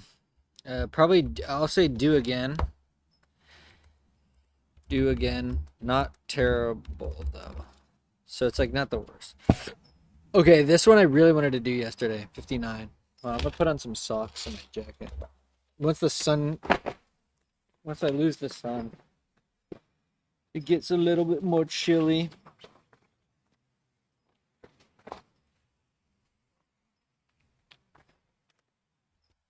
Where did I put those socks?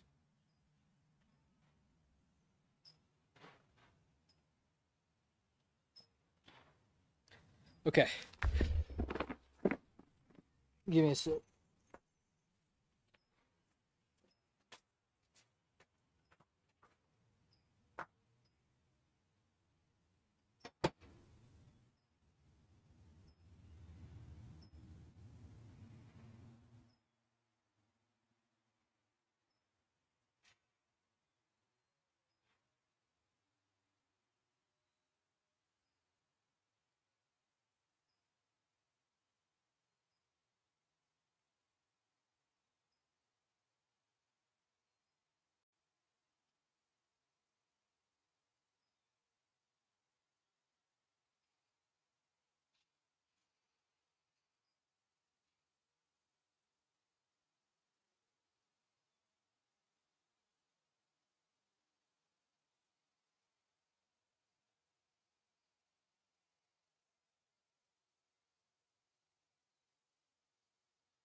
Okay, this one seemed really fun.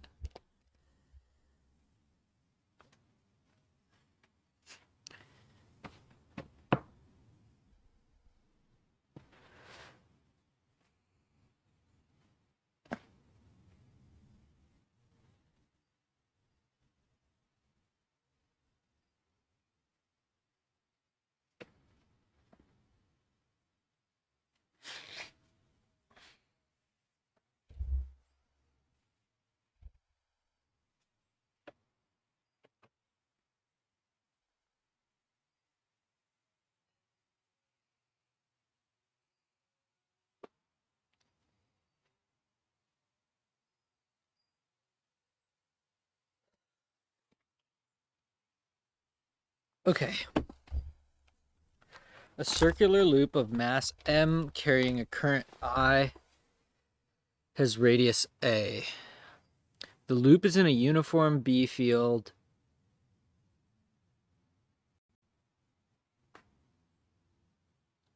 Find the value of the current such that the loop will make an angle to the horizontal as shown in the diagram.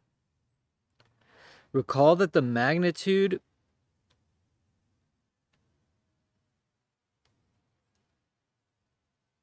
of the magnetic moment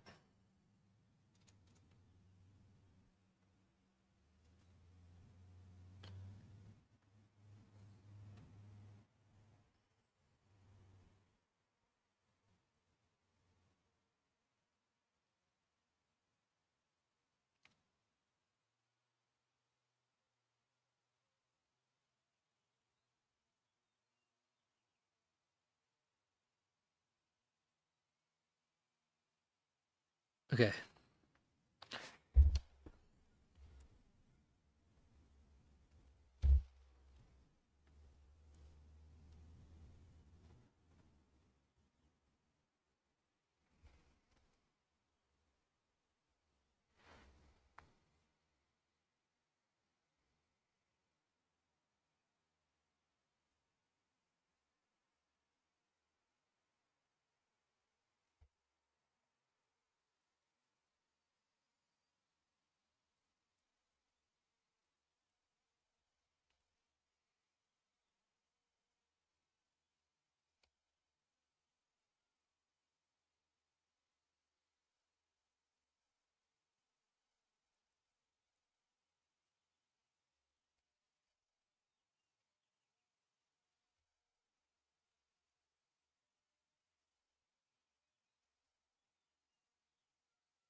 Oh wait, actually, yeah, this is right. So this is gonna be.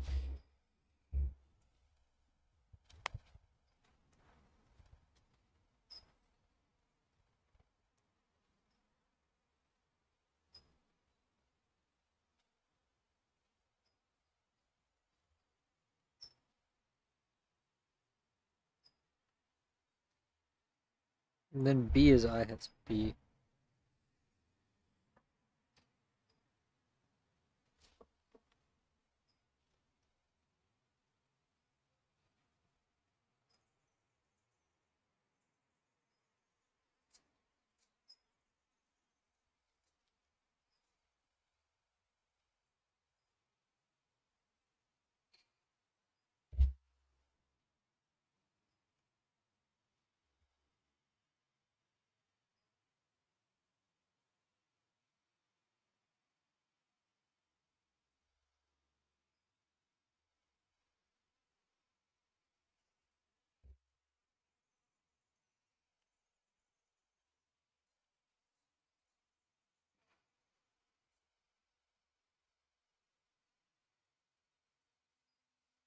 What are we finding? I.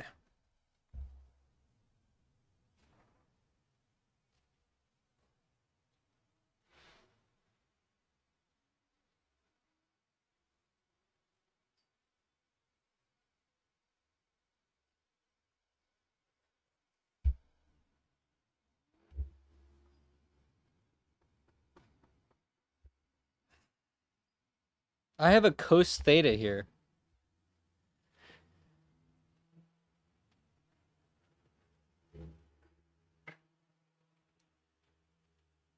Oh wait.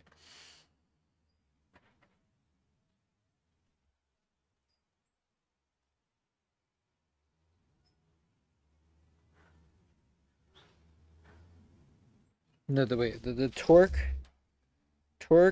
gravity equals 0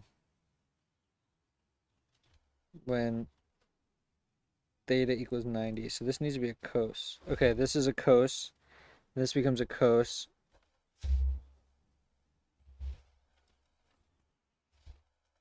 Okay, I got it. Yeah, it's mg over b pi a. Because, um, where did I get the sine? Yeah, where did I make that up from? Because it's gonna be this r. So if that's theta, then this is, and it's gonna be cos. So it's wait, what?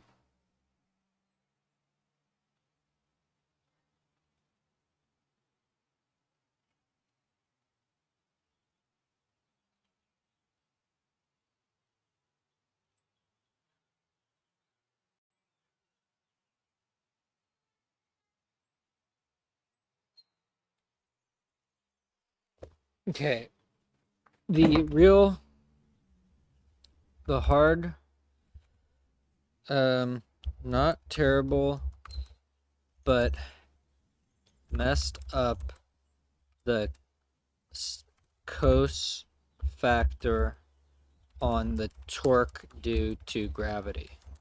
Put sine accidentally. Still though, I feel like I know how to do it, which is the most important part. Like,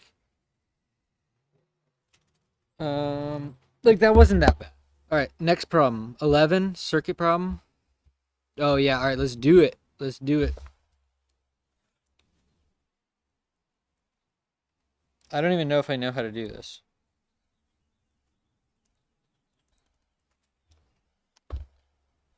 Find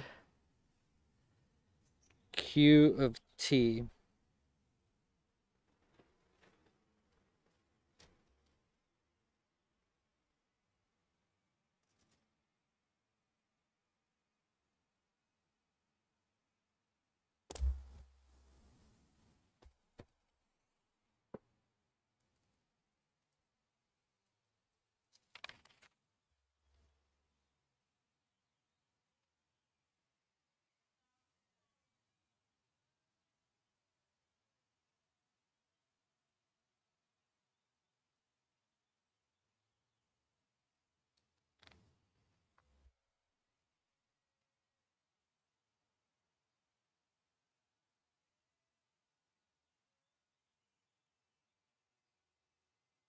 Damn, I totally blanking on how you do this.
No, no, I can't do this. Can't do this.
I did it with the wait, but I messed up something bad.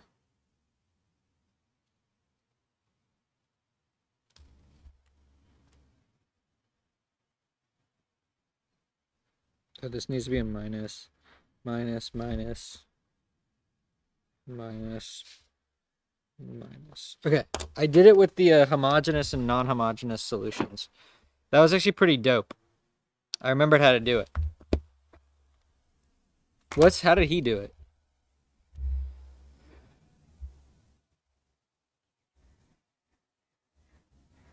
Yeah, let's do it that way too.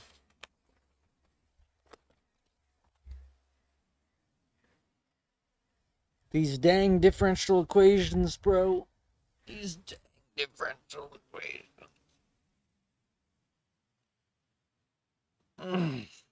It's already 2 p.m., man.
Alright. Alright, so let's do it with the U sub.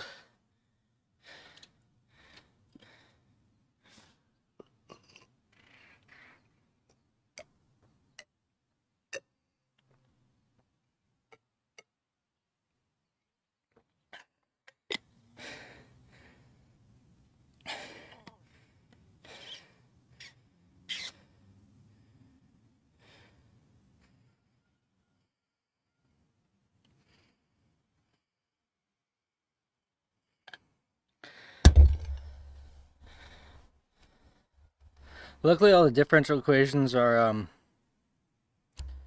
uh, first order, linear. The non-homogeneous part is constant, so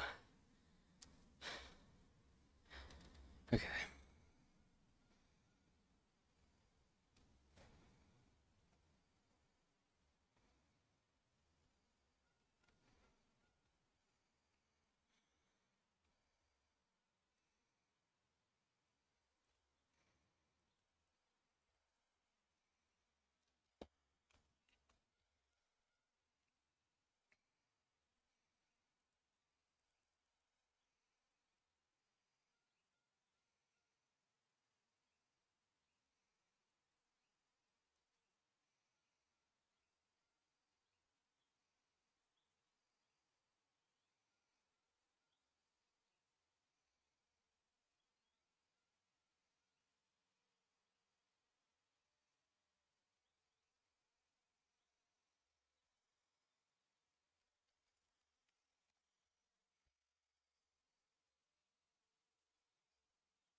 Oh yeah, okay, I got it.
Okay, I think I get the differential equations.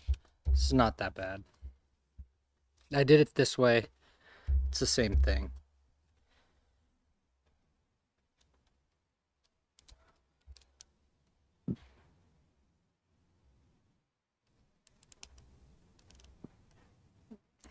This is faster though.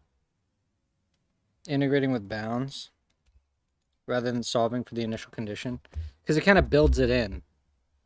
All right, all right, cap charging dynamics. Solve linear non-homogeneous first order Diffie.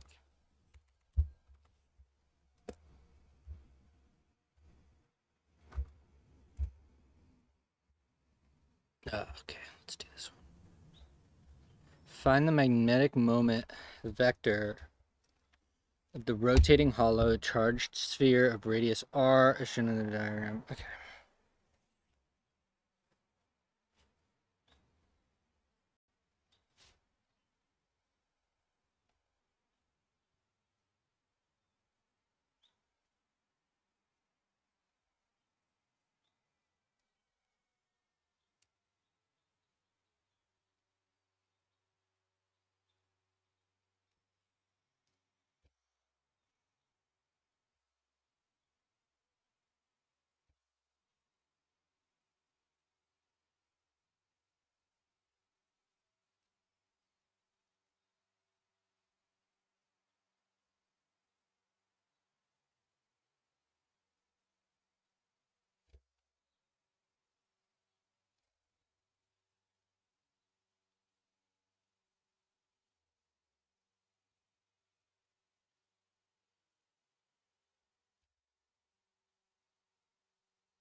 No, that's wrong.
No way.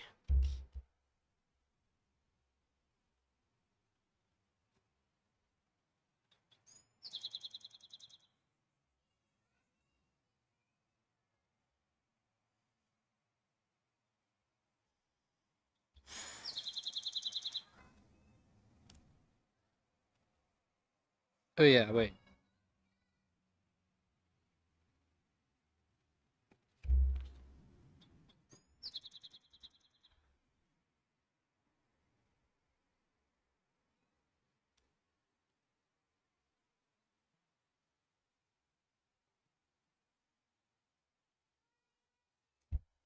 Q omega r squared over 4.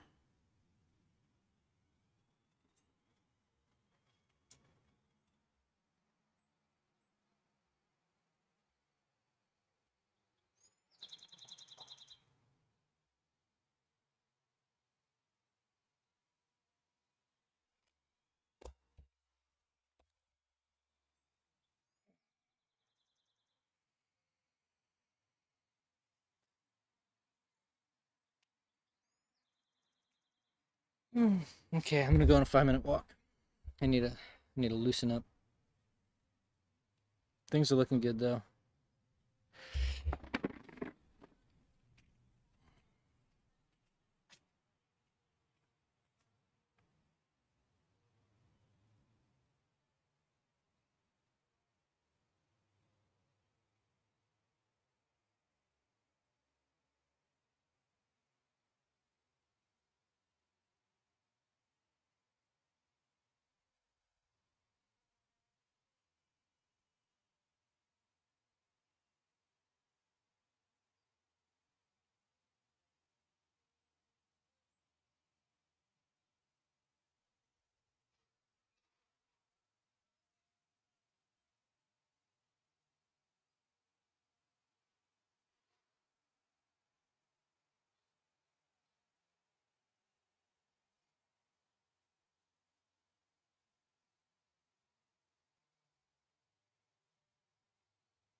All right, let's get back to it. All right, so this one was actually not that bad. Need find magnetic moment with integral. Yeah, not so bad. Oh, good circuit. Okay, let's see. Was that guy that was? Is that guy still here?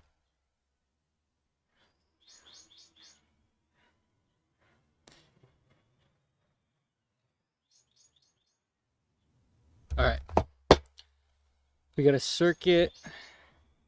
Okay, R1, R2, low side here. This is ground.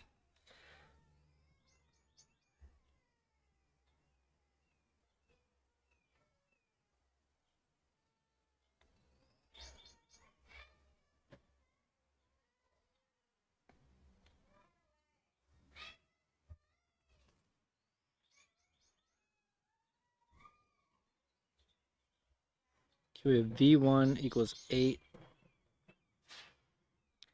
We have V2 equals 10. We have V3 equals 12. R1 is 5. R2 is... What the hell does that say? 11? Apparently you don't even need this. I can't even see what that says. I'm just going to say that's 11.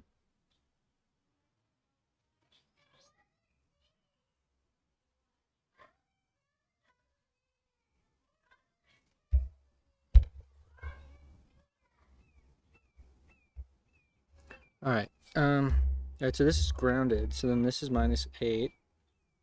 And then this is minus 10. So then find the current through R1 and R2. Well, we know that then this acts like a...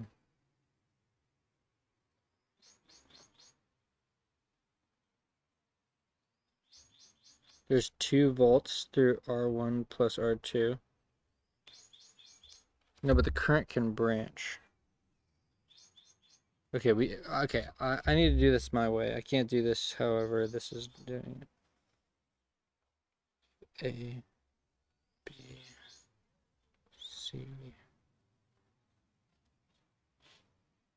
D, E.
Oh, actually, I think I see what's going on. Okay, so this is ground, this is 0, so then this is 12 volts. Okay, so what we can do is we can make a star.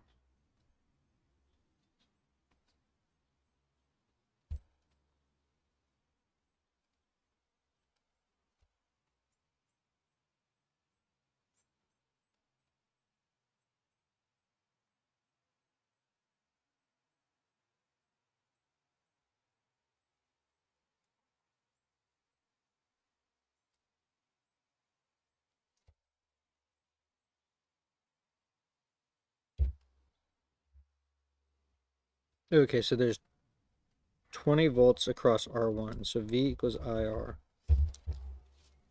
So 20 over R1 is 5. So there's 4 amps going through R1, 4 amps. And then the current through R2, so this is 12 and minus, so now we're going to get 22, this is 11, so 22 over 11 is equal to 2. So this has 4 amps going through it, and this has 2 amps going through it. Good, all right.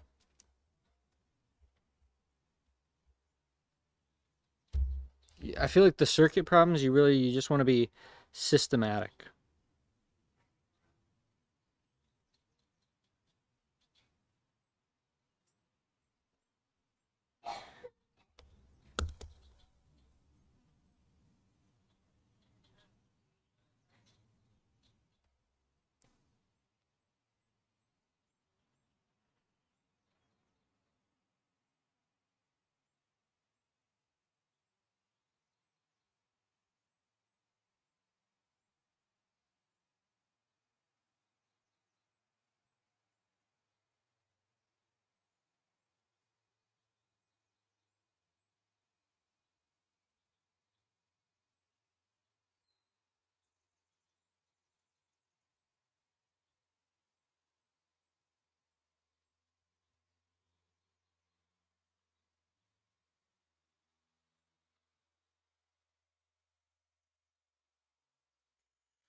That's crazy. All right. Uh, not bad. If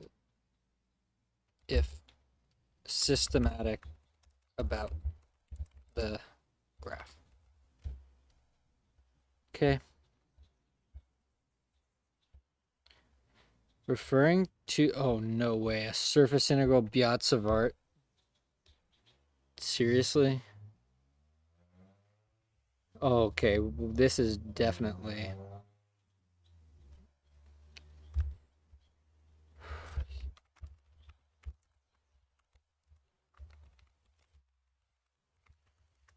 Need to be prepared. All right, okay, I want to go through and label some of these so that we can start. So let me do this. This is where we're at right now.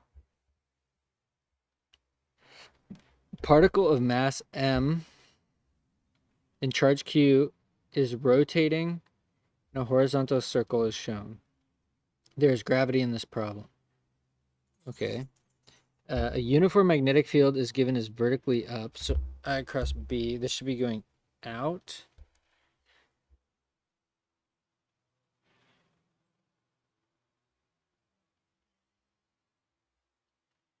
The velocity of the charge is always perpendicular to the magnetic field. The angle, the string. Wait, okay, but when we go here, okay, it's always out though. So then this is always out. But then there's a force of gravity. But then there's this thing. Find the speed v of the particle. Make, oh, this seems fun. It's, it's again, it's F equals ma. It's that you're going to have a tension force, a gravity force, and a magnetic force. And they have to add to 0 to keep theta constant.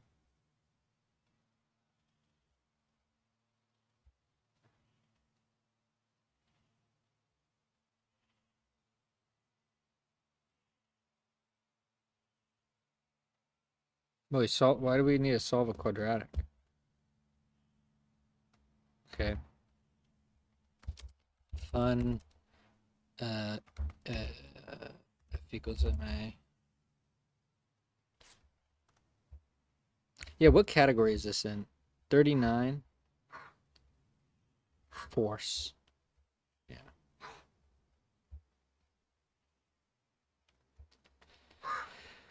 You find the magnetic field at the point indicated in the diagram. Use a full and formal vector treatment with a determinant and the coordinate system is given. I, J, K, classic. Okay.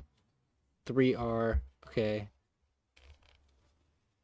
I can definitely do this. This is just, again, just like straightforward.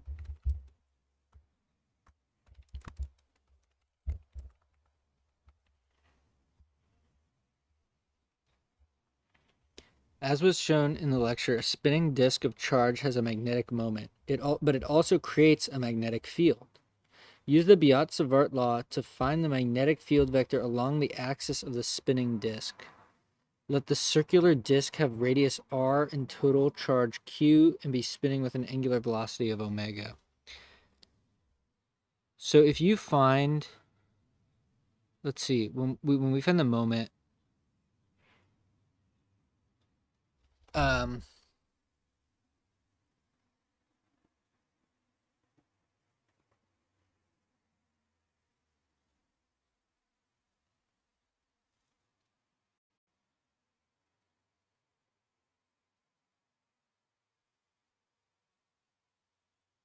this seems pretty hard. Why is there nothing written?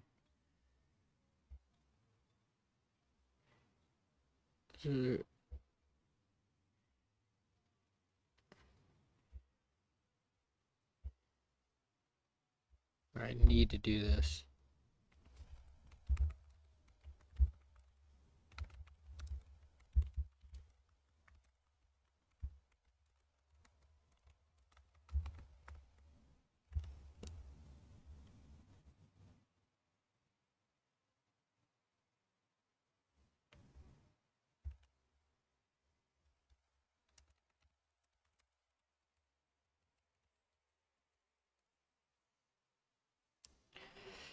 Okay, man, all of these are hard.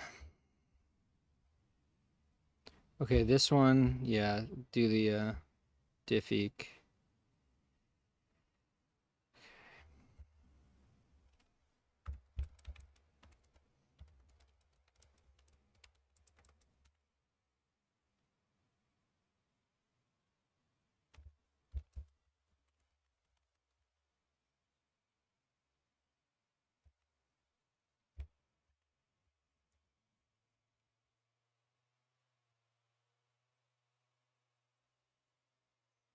Consider the circuit in the diagram. Two real batteries of equal EMF, but call them 1 and 2 for identification purposes, are connected in parallel across a single load resistance RL. But even though their EMFs are the same, their internal resistances are not the same. So in this case, the current delivered by each battery is not the same. Find the ratio of the current delivered by EMF1 I1 to the total current delivered to RL. That is, find I1 over I total. Your final answer will be in terms of the two internal resistances only.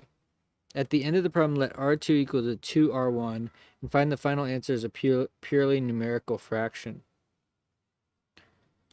This problem does not have to be algebraically difficult.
What is this? EMF1 minus EMF2 is 0.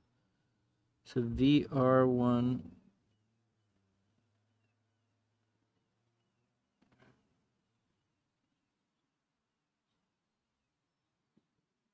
That's true.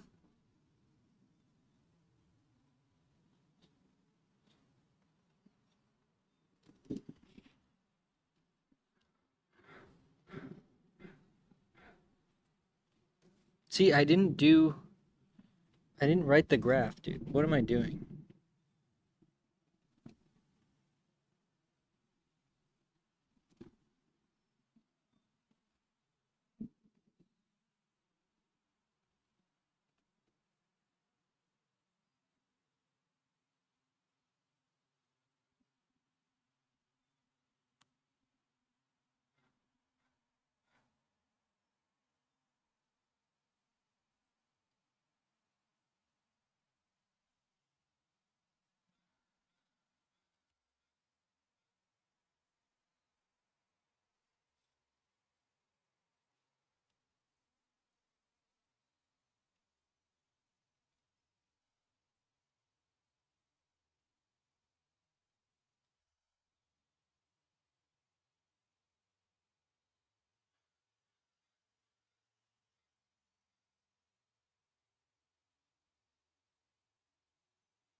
Oh, he did a loop.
Yeah, I'm still here.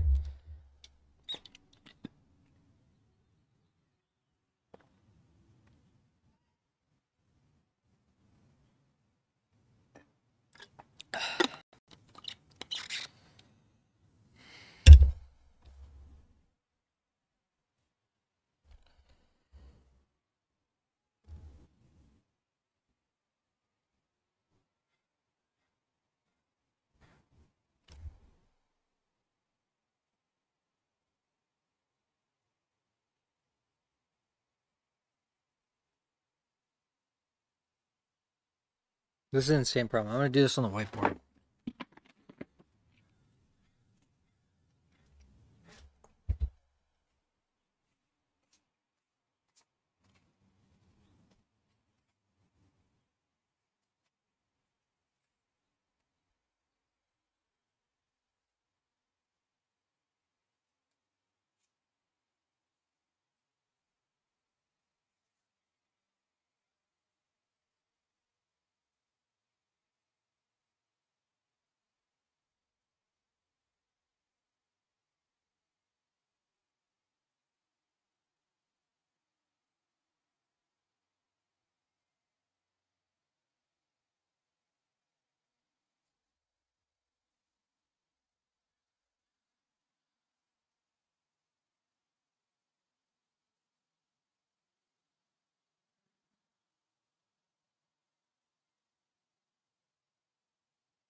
Current delivery each battery is not the same from the ratio of the current.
Oh, no, yeah, that's right.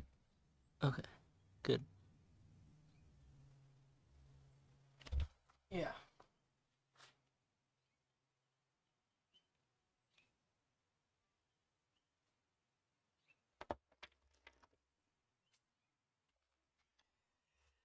That checks out.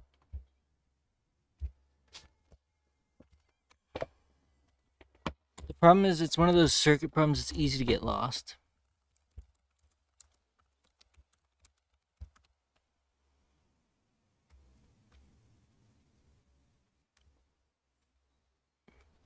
A circuit has two known resistors, R1 and R1, in series with an unknown but ideal battery. The battery voltage is not in your final answer. As shown in the diagram, the same circuit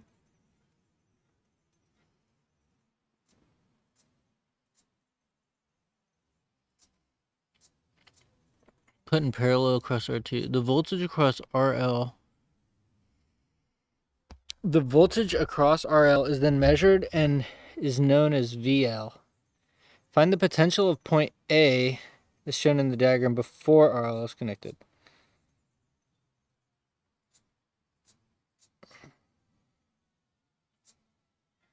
Okay.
So easy to forget. Find the potential of point A.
The answer has to be in terms of R1, R2, RL, and V.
Uh,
Okay, I want to see if my answer was right because I have no idea. I have no idea. Was it right?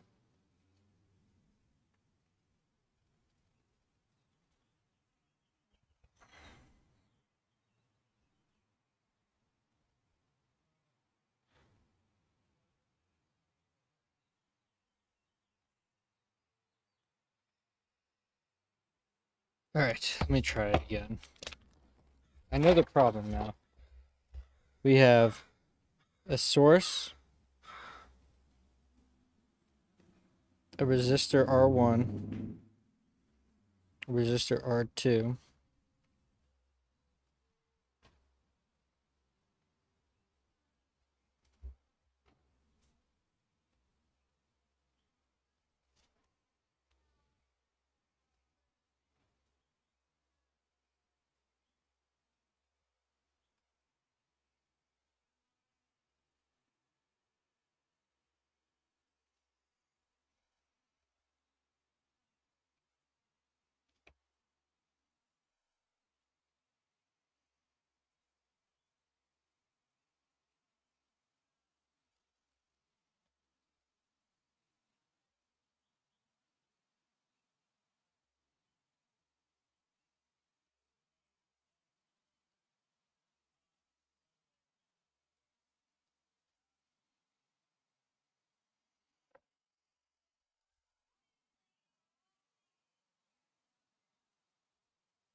Oh, he did ground this. I didn't even see that. Okay, but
Dang, this problem is hard, dude.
Fraction stuff is ridiculous.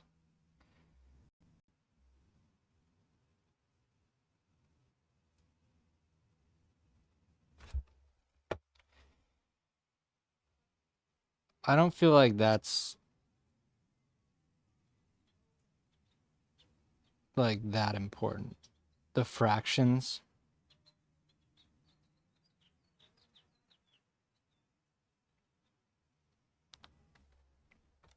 Okay. That one's really good. I'm gonna put a note on that one. Really great circuit. First, simplify parallel.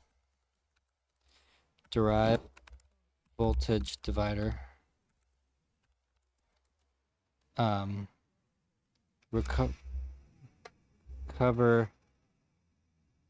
supply voltage. Then apply divider again. Second best circuit.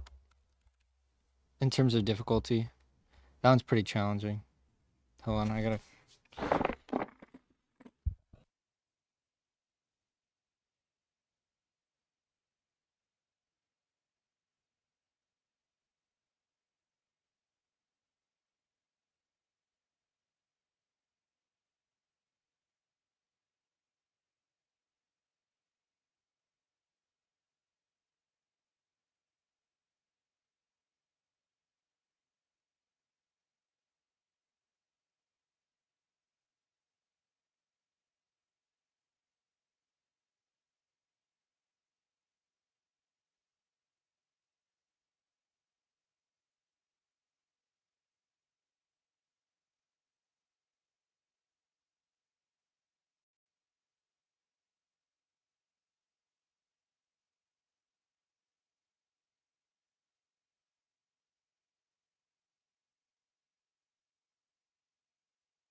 This looks like a torque balance.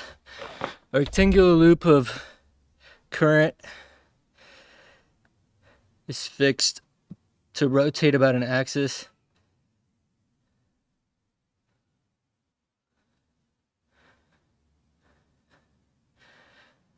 There are two masses suspended from each arm of the loop.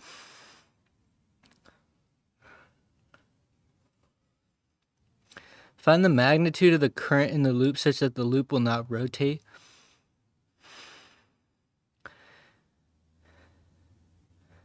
There's gravity. If you wish, you may use the given equation for magnetic moment. Okay.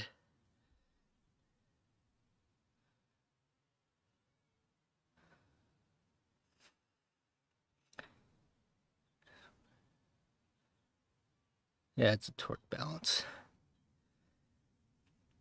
Okay.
We have a B field. Okay, B equals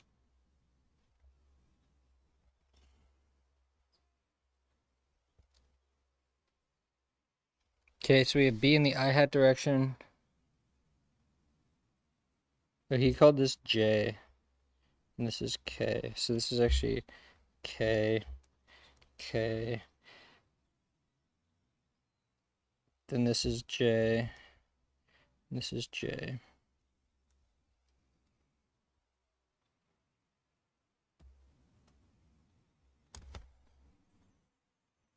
Right.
Wait, no, this needs to be minus. Because then we get minus J.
Nice. Easy. These ones are nice. These ones are nice and fun. Oh, wait, where's my phone?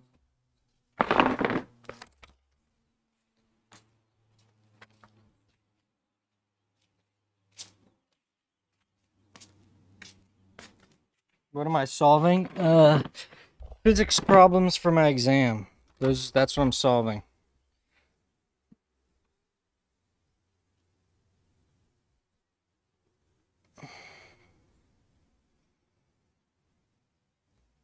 Physics problems for my exam. Okay. So that one's chill. That one's not so bad. Nice torque balance, 2 hanging masses instead of 3. But it's basically, or instead of 1. But it's basically the same thing. An elastic circular conducting loop. Wait, an elastic circular conducting loop is expanding at a constant rate so that its radius is given by R0 plus Vt. Okay, so then you just take this pi r of t squared for the, okay, where v is a constant radially outward speed. The loop is in a region of constant magnetic field perpendicular to the loop into the paper. Find the EMF generated in the expanding loop and indicate its sense as counter. Okay, so let's just use Lenz's law right here. So it's into the paper and the flux is increasing this way. So that means that the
The area is not, I think we can just write B.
Two B pi V R0 plus V of T. All right, I got it right.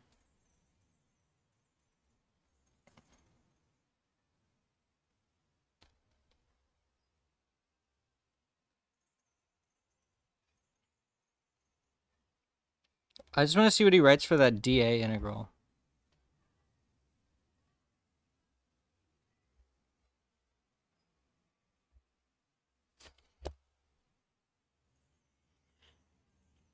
The area is changing, but for a fixed T, it's not. So the flux, yeah.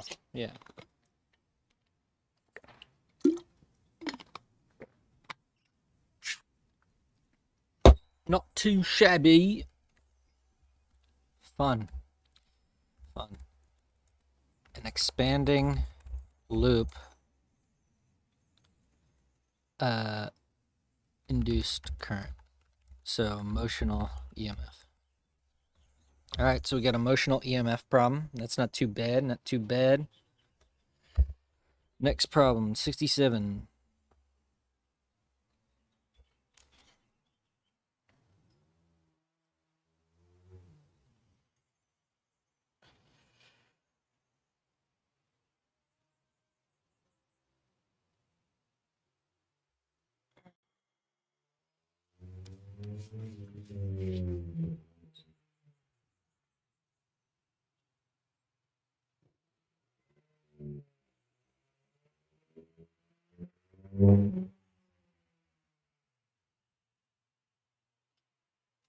Find the value of I2 in terms of I1 such that the magnetic field from both currents at the point shown in the diagram has no horizontal component. Find the resultant magnitude of the vertical magnetic field at the same point. All right, this one seems kind of challenging, actually. Let's see what we got going on here. So we got a circle and another circle. They have the same radius. Okay, the same radius R. This is P. We're going to call this the origin point. So then this is 2R, 0, 0. Let's call this I, J, up, K, out. P here is going to be equal to 0, R, 0. All right, so this point P is 0, R, 0. Now we want to find, so this has I2 and I1 is coming out of the page.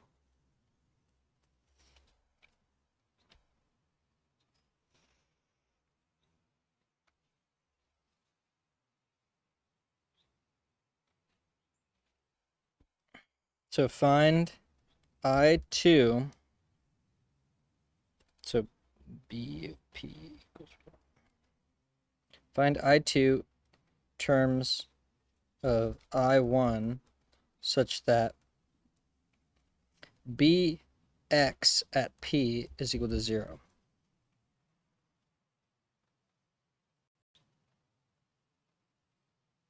Okay, so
okay, so we're gonna get the magnitudes equal? No, they're not.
Okay, I think I got it.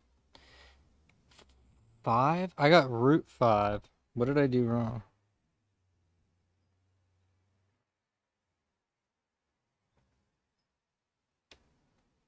Uh,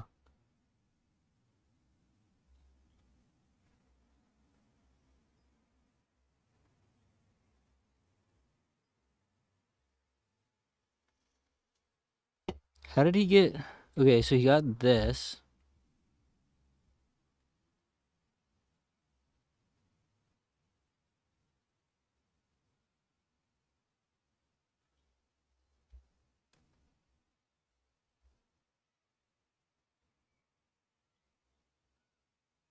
What is his theta here? His theta is this. Yeah, it is sine. That's true.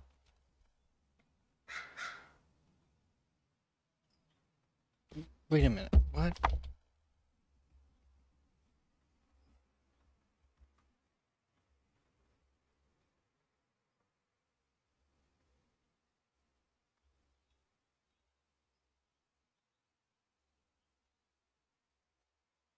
What is he talking about, dude?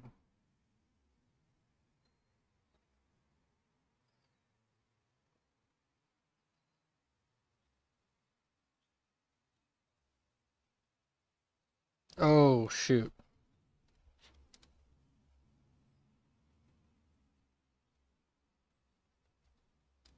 But we need to find. Oh, shoot. Okay, sine theta.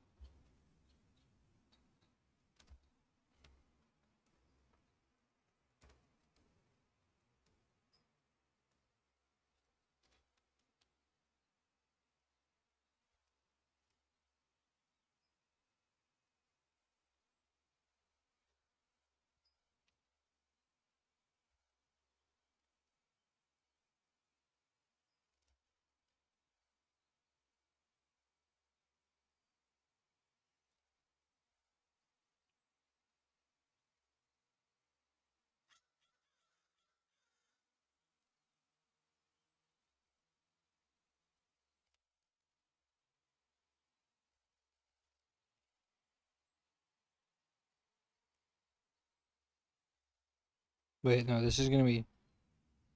Yeah.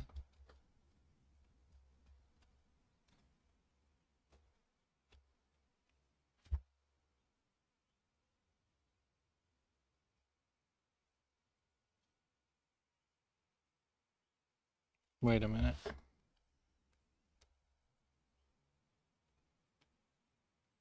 Oh, but he didn't write it in terms of I1. Okay, if you wrote it in terms of I1, yeah, you'd get mu 0 I1 over pi r, yeah.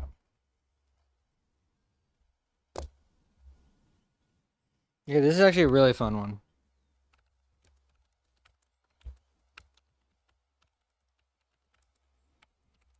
Expects reducing the trig functions. Which is easy, but I always forget to do that. I kind of just assume I'm allowed to leave them. There we go. We got a cap. Uh,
oh.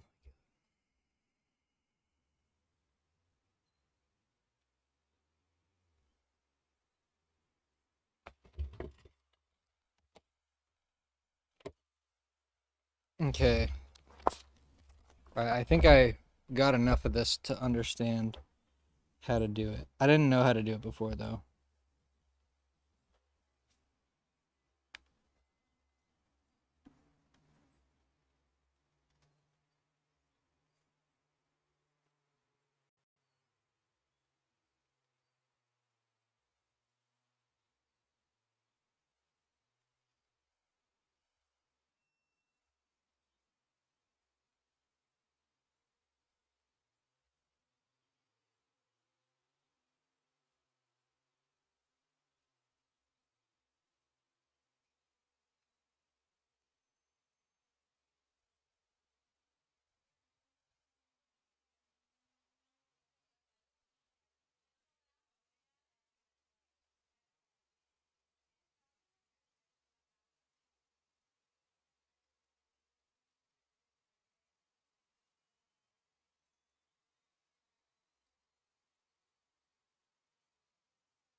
Wait, are the caps? Oh, the caps are not equal.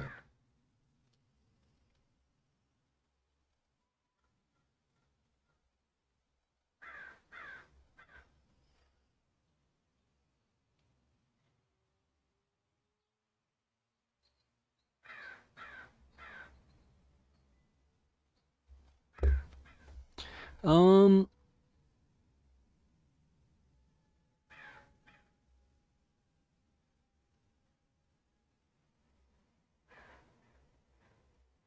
we know that caps in series must have the same charge.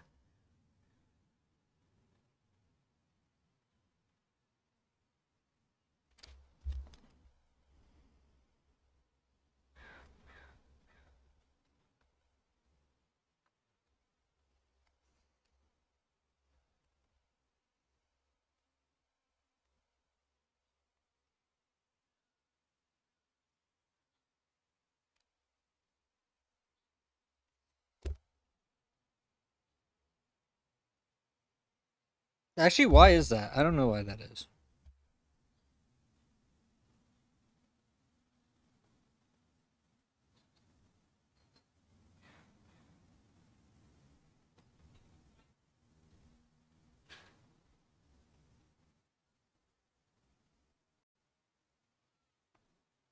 Okay.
Dang, how do you do this one?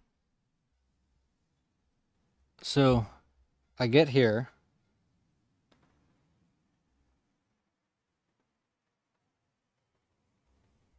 He does this loop.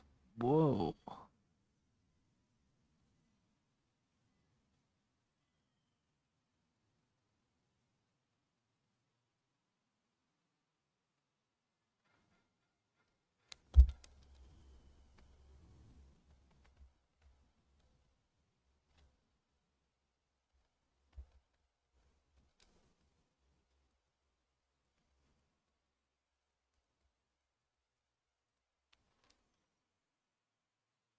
That's a weird Kirchhoff loop.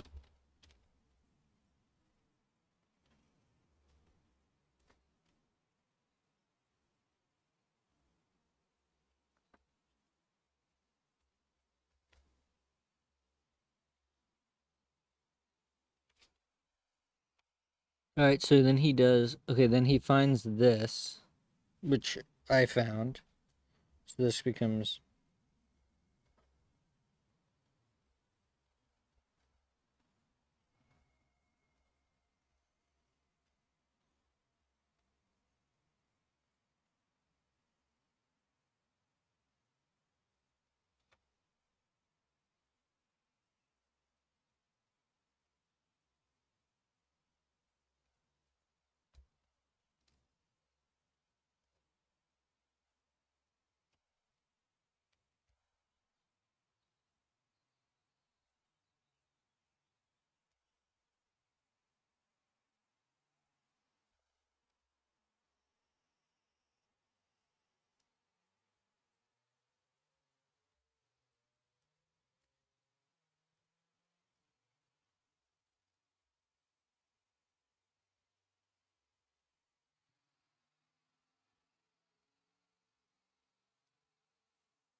This might be the hardest.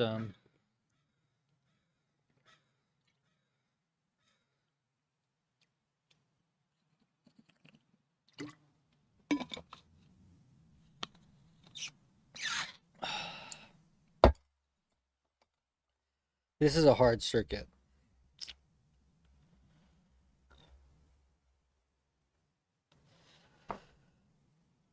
Oh. Oh.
So,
okay, this problem is hard because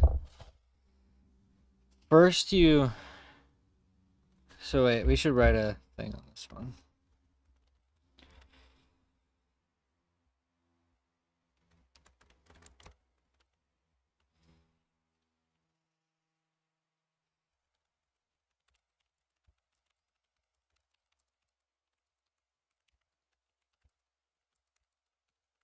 First off, we have C equals Q over V.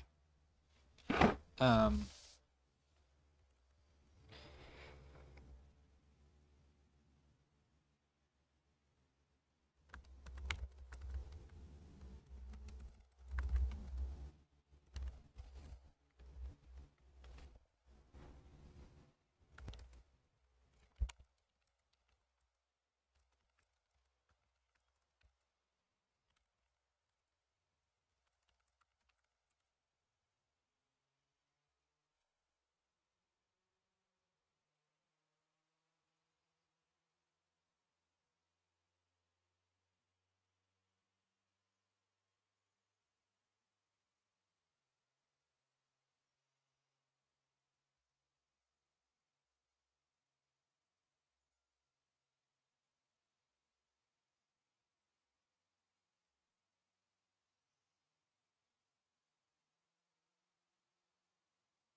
I like it.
So, since we know this drop, we can make a Kirchhoff loop made of R2, C1, and C2. This allows us to solve for the potential, the voltage across C1 or C2. Definitely need to do this one again.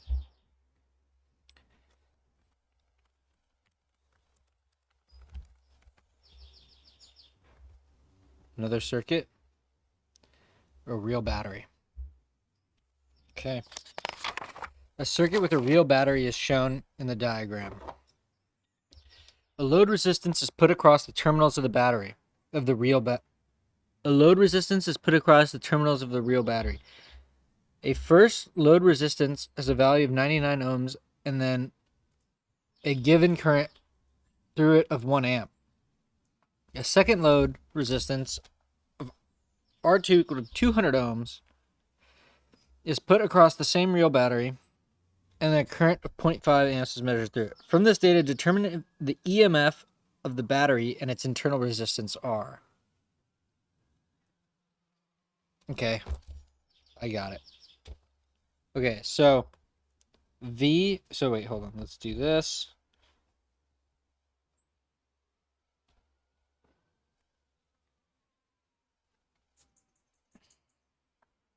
Okay, so first off, I is equal to 1 amp is equal to V over R plus R. So we don't know those two things. We know 1 amp is equal to V over R plus 99.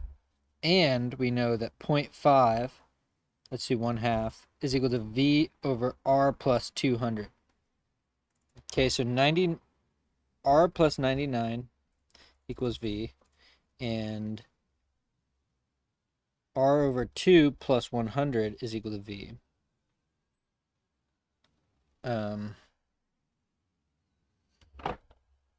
So R plus 99 is equal to R over 2 plus 100. R over 2 is equal to 1. R is equal to 2 ohms. Is that right? Okay, if that's the case, then V is equal to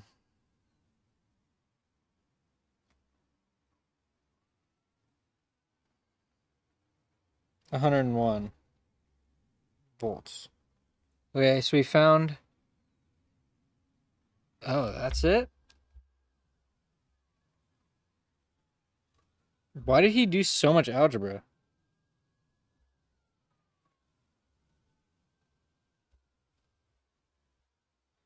Why did he do so much algebra, dude?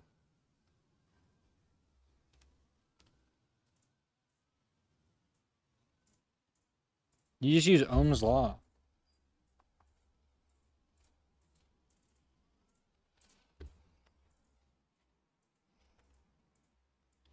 Do we need to do all that? Very easy if Ohm's law is allowed.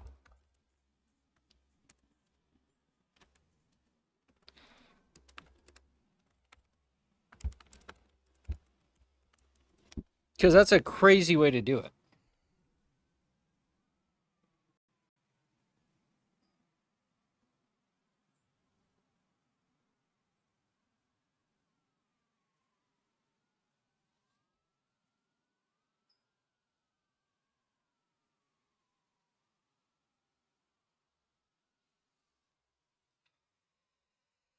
Okay. Can you go for a pee break? Yeah, bro. No way. All right. All right. Okay, what's going on? Find the current I such that the circular loop of mass M radius R will have one edge just lift off the level horizontal table when exposed to the uniform magnetic field B. Okay, so we have a B. What is that direction, dude? That direction is not parallel to anything. This has got to be I. Oh, here we go. Okay, there we go. Yeah. Okay, I want to do this one. Torque balance, but it should be pretty straightforward. I used to think this one was really hard, but it's not. It's not.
Okay, so what? You do gravity.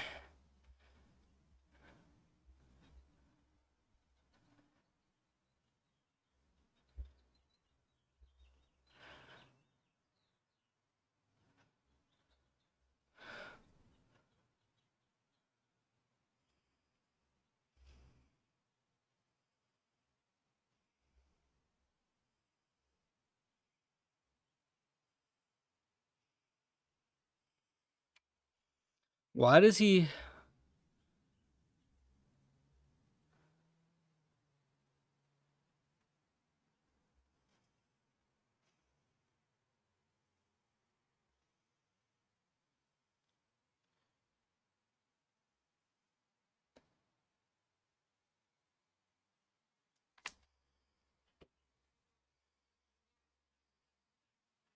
Okay, I get it. So what he's saying is that like there's a normal force centered here, but then as this thing starts to lift, the normal force comes here, but then this normal force, which is the pivot point, uh, is not zero there, but the torque is zero, and that's what matters.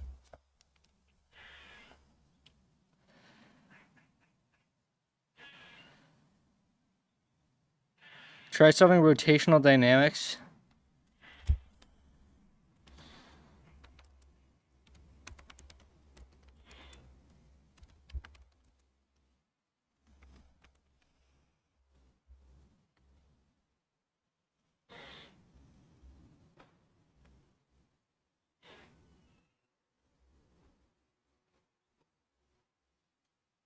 What?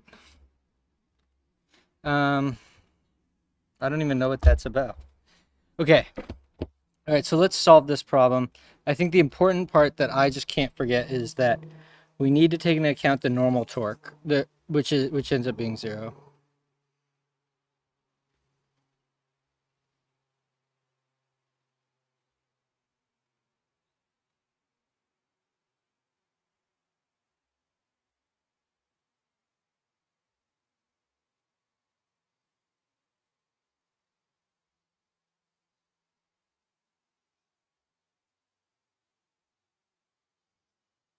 But since it's just lifting up, it's just going to be mg.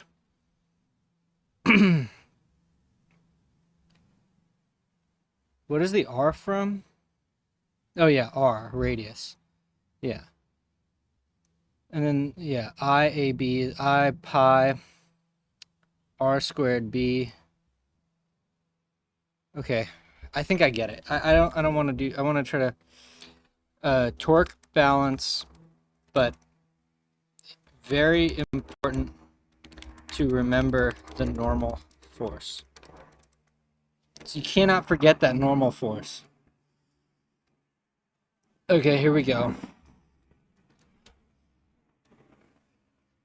This one I feel like is not actually that bad.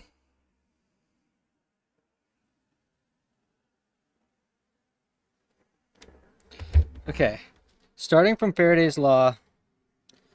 All right, wait, hold on. So we have this resistor here, and we have the bar.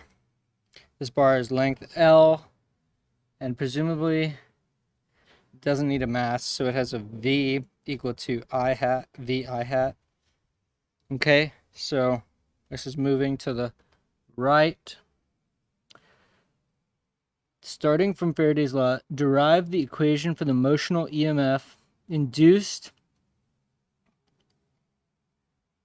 in a rod of length L moving with speed V in a uniform magnetic field.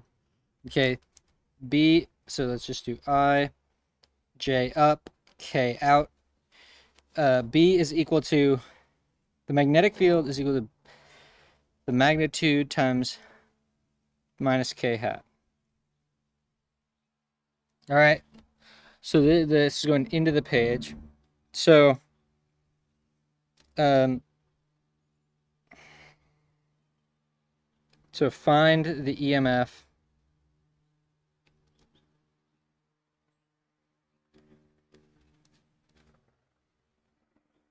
So the EMF by Faraday's law is the change in the flux with respect to time. So the change in the flux is going to be So IB, the flux is going to be the surface integral of B dot dA. So this is going to be, and this ends up being equal to B dA cos 0, because n hat is parallel with B. So then we're going to get B is uniform. So we're going to get B integral dA. dA is going to be, you know, L dx. So we're going to get B L dx minus D dt is equal to minus BL dx dt is equal to minus BLV. So E is equal to BLV. All right, that was chill. That was not very hard.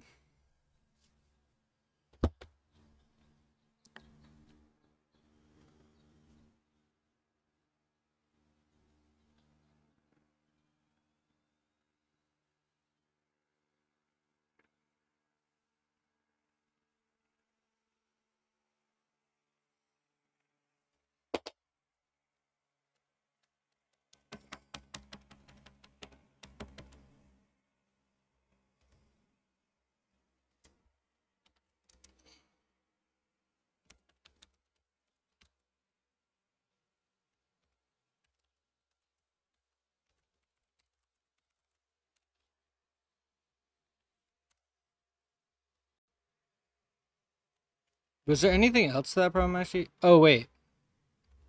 Hold on. Oh, wait. We need to do this one and we need to do this one. I forgot about these two. Oh, boy.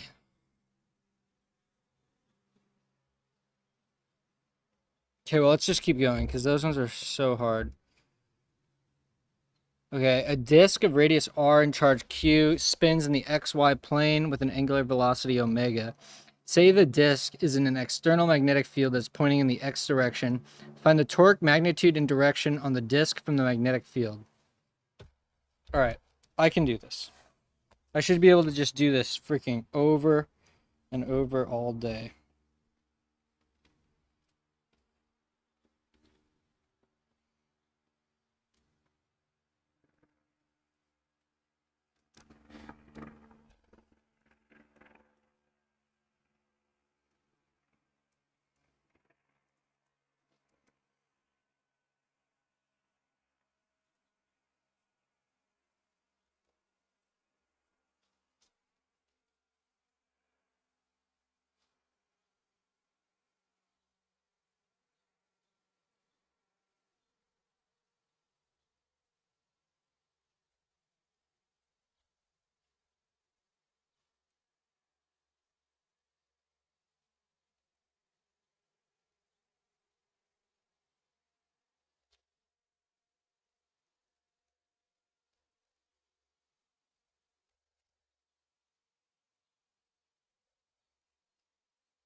Yeah, I got it. Q. Oh, wait. I forgot to reduce the sigma. So it's going to be Q omega pi R4BJ over 4 times 2 times pi R squared. So it's going to be Q omega pi R squared B J hat over 4 pi. The pi's cancel. Q R squared omega B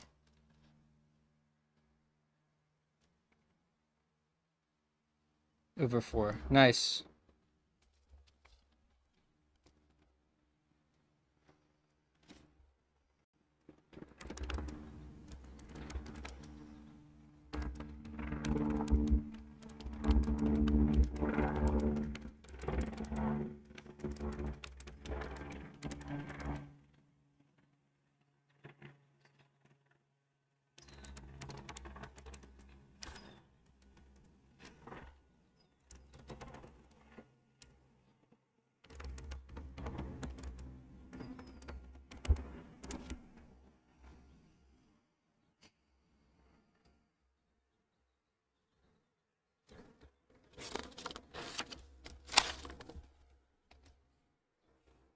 Let the velocity of a charge plus q be given as, okay, it's in the xy plane. Say that the charge is an electric field and a magnetic field.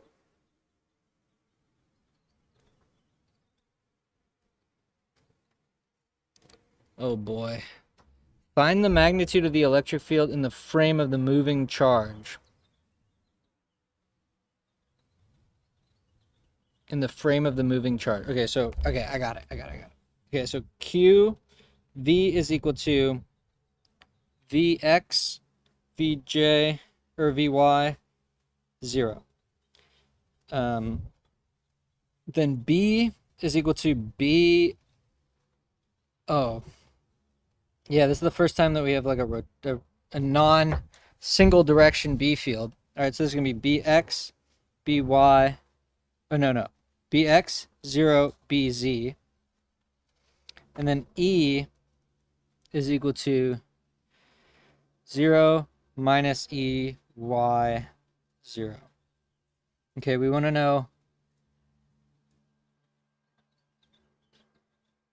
find the magnitude of E in Q's inertial frame. Okay, so that means find FL is equal to QE plus QV cross B, and then we convert. So first off, let's find FB is equal to IJK Vx Vy 0 Bx 0 Bz.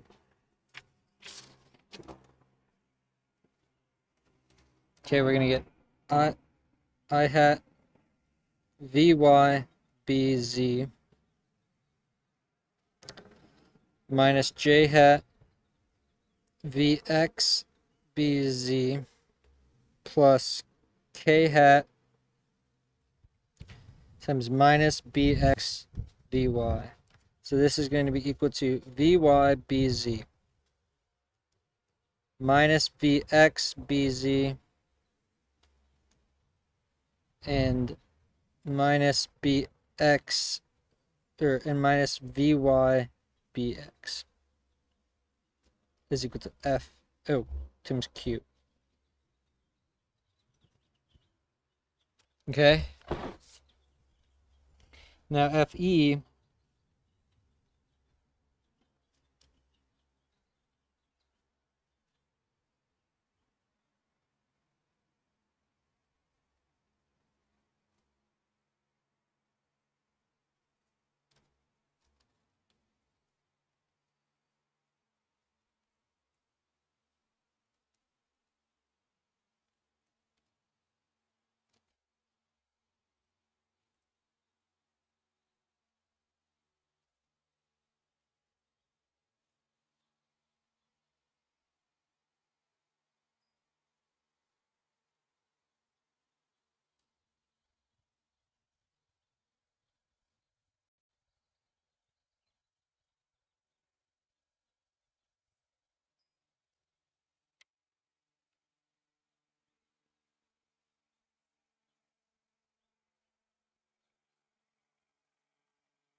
Easy peasy, bro. Easy peasy.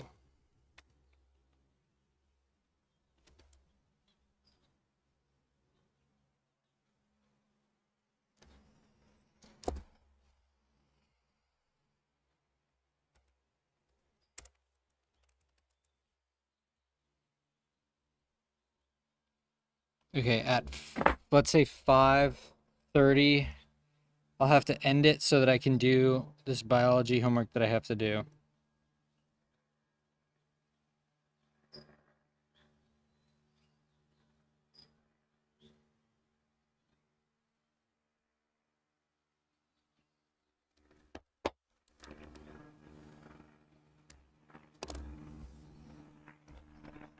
All right. Current I1 out of the page.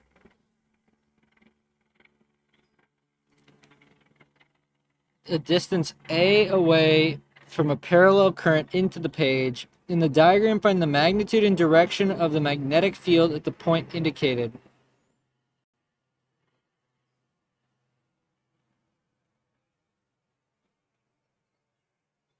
Toward the end of your solution, let the two currents be equal and simplify your answer. Okay, I got it.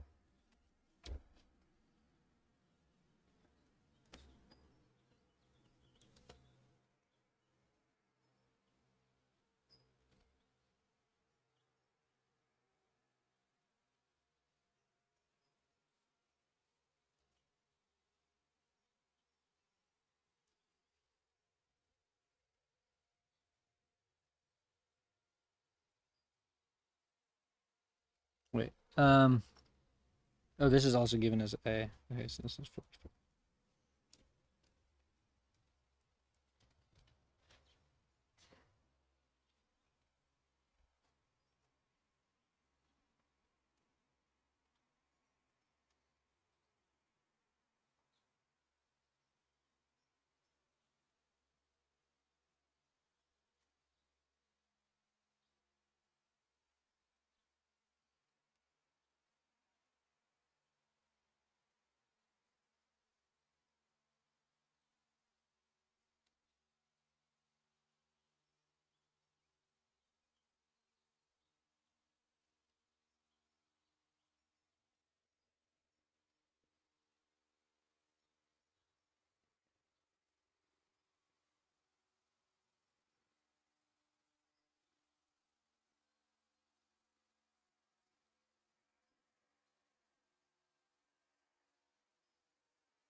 Find the magnitude and direction of the magnetic field. Okay, so B is equal to.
What does he mean by the magnitude? Oh yeah, wait, we have to let.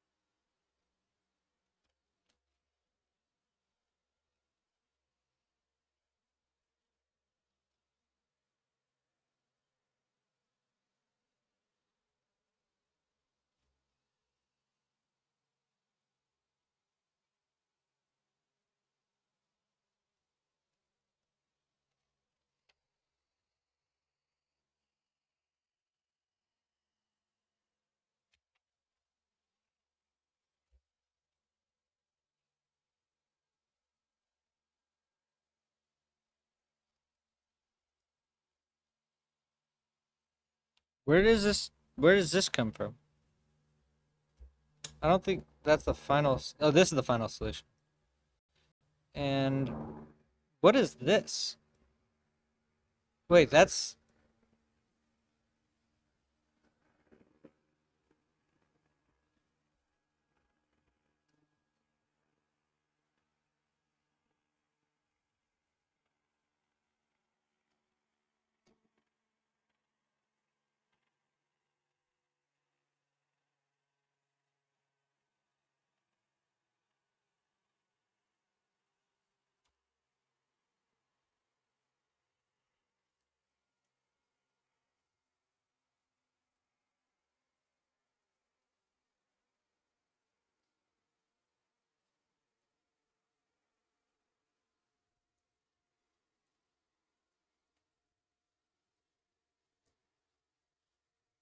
Oh yeah, okay. So 1 squared plus 1 squared square rooted. How come I? Oh, is equal to 2. Oh, I got it.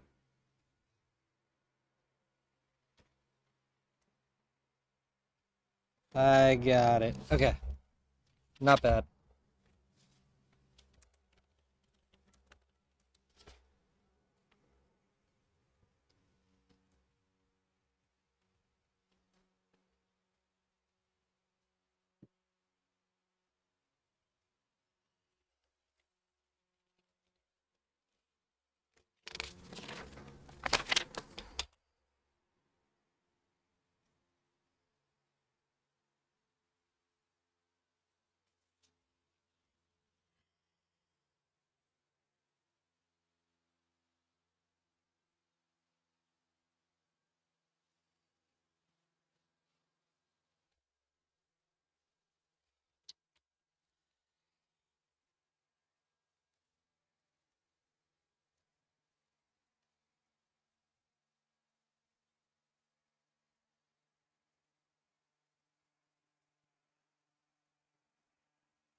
8/5 coulombs.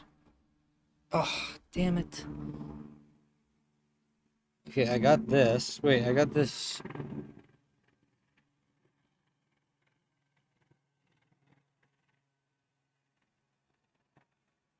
Oh yeah, I got this.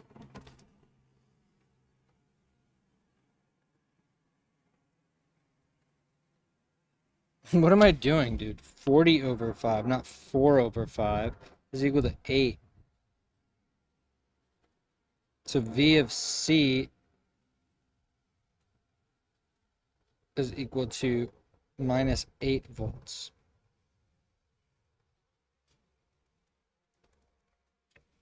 Okay, but I think I did it right. So then this is going to be 8 volts. So then this is going to be 8. So this is going to be 16. All right, cool. Not bad, not bad, not bad.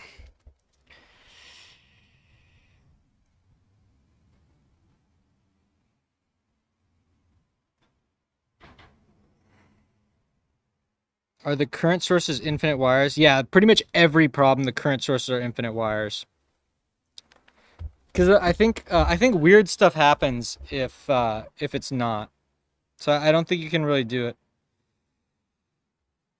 I don't know if they're high school problems. They might be high school problems. This one's probably a high school problem.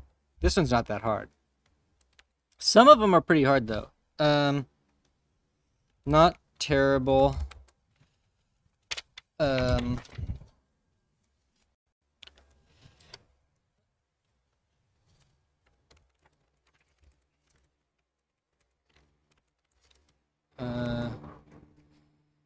Harder out of all of the potential finding. The hardest one was definitely the this one, to remember the series caps thing. All right, here we go. Refer to the diagram. A solenoid of given turns per length, little n, carries a steady current I. The length of the solenoid is given as L along the J hat axis. The magnetic field within the solenoid is given as mu 0 Ni, little ni. The initial velocity of a charge q of mass m. I'm surprised there's no cyclotron problems. The initial velocity of a charge q of mass m just upon entering the solenoid at the xz plane is given as Vx. Okay, it's totally arbitrary. The charge enters the solenoid at a position such that with the given initial velocity, the circle it traces within the solenoid is just inside its circumference. Of course, the charge moves in a helix. What, it's going to be find the number of times? Oh, that's freaking cool, man. Okay, this is a good one. I like this one. All right, so we got a solenoid of radius.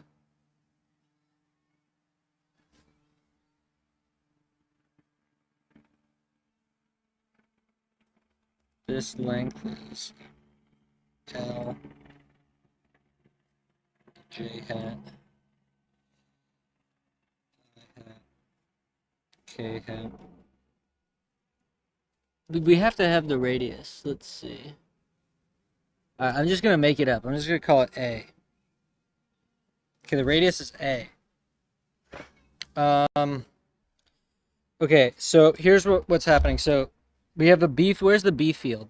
Oh no, the B field is just inside the solenoid. The velocity of Q is equal to just Vx, Vy, Vz. So B inside actually is going to be Bj hat. So first we're going to find the helix thing. So let's just call V perp equal to,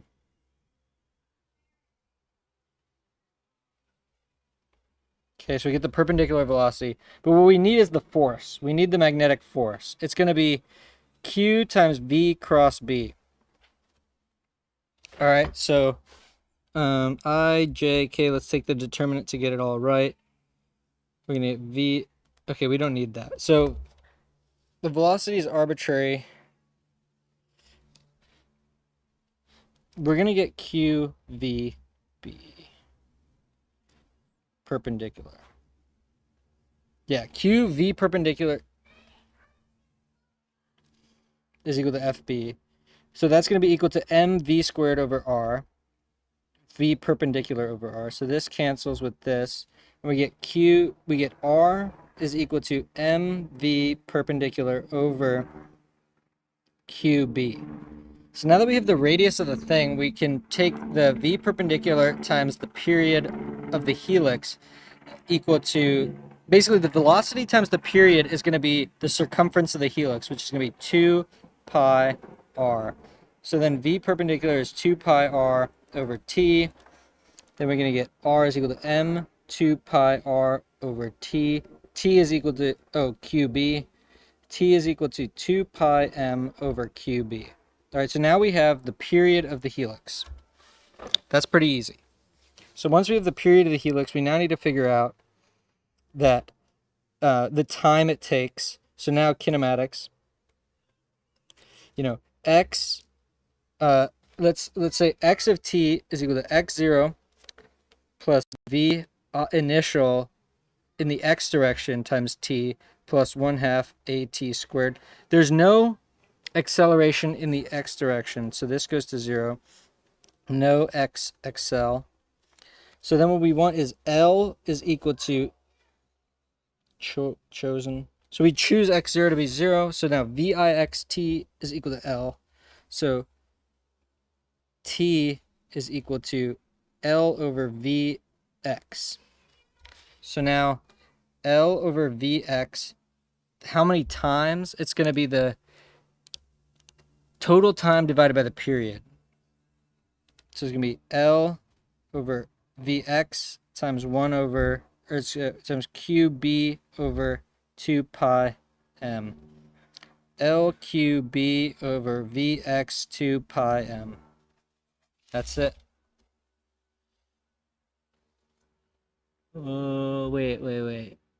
Find the number of times the charge completes a circle while inside the solenoid.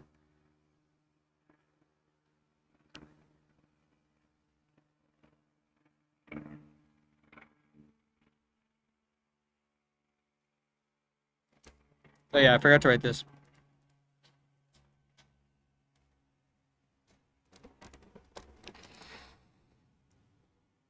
All right. But where's this final answer? QBL over 2 pi m Vx. Okay, cool. Oh, I wrote Vx. I should have written Vy. But whatever, All right. That one's pretty good. Fun. Solenoid helix. Find number of periods.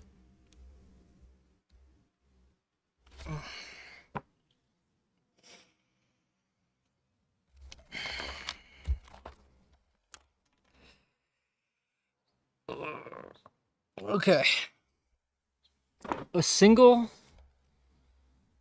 I hate these ones without the drawing. A single circular loop of radius A and resistance R is immersed in a uniform magnetic field B and is caused to rotate about an axis by some external applied voltage that results in the loop increasing its angular velocity.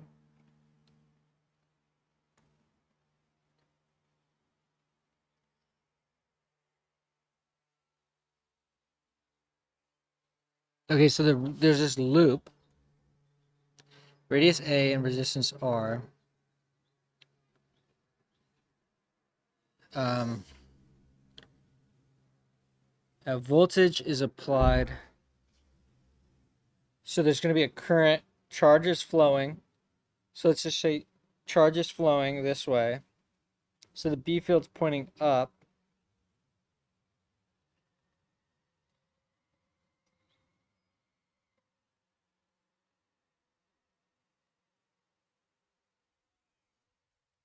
I think really what it is mu, the torque on it is equal to mu cross B.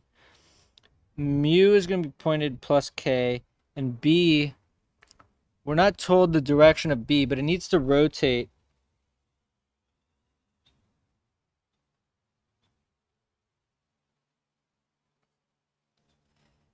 Um,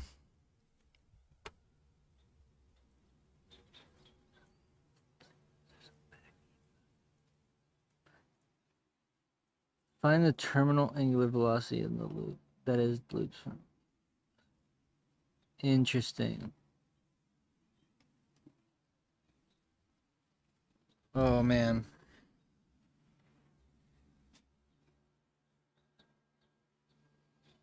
We're not given a mass, right? So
I guess we can assume that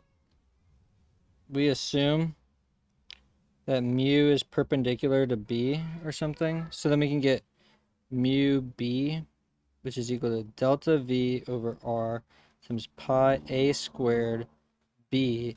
This is the torque due to this. But then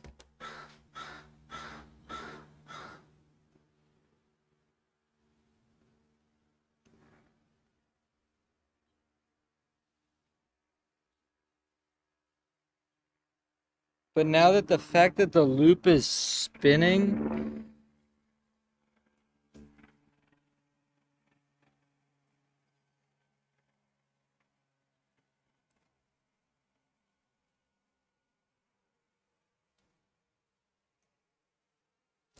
we can just assume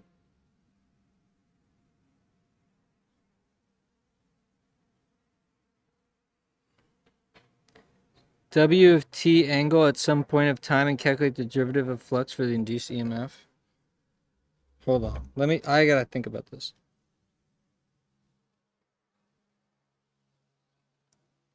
Because the external applied voltage is not the same.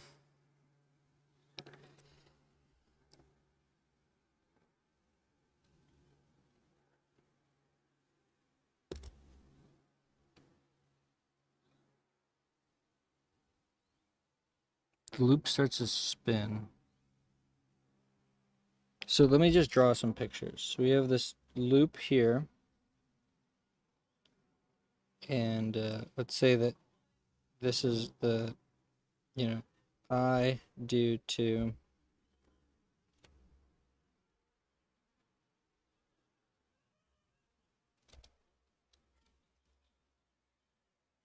okay, so let's say that the sense of the current is this way.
if it's mu cross B.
Yeah, that's what I was. Wait, so wait, how did I get this wrong? Because if this is mu cross B, but then mu cross B, why wouldn't this work?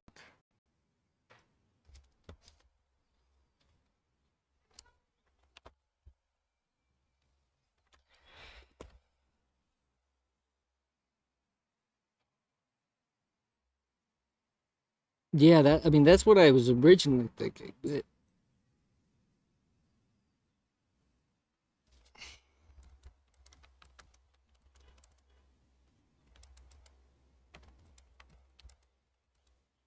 Oh, because it would have to be. Yeah, you can't do it. You can't do it. I get it. I get it. Okay. Yeah, that makes sense. So then what is he talking about that?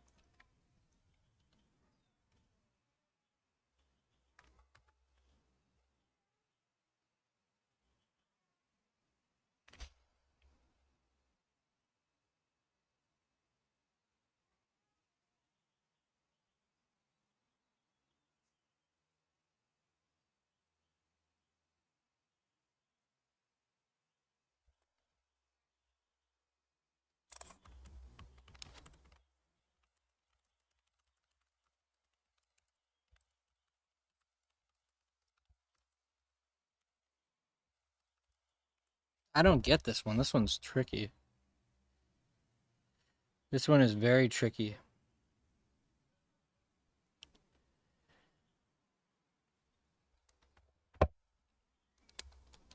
What's going on? What's up?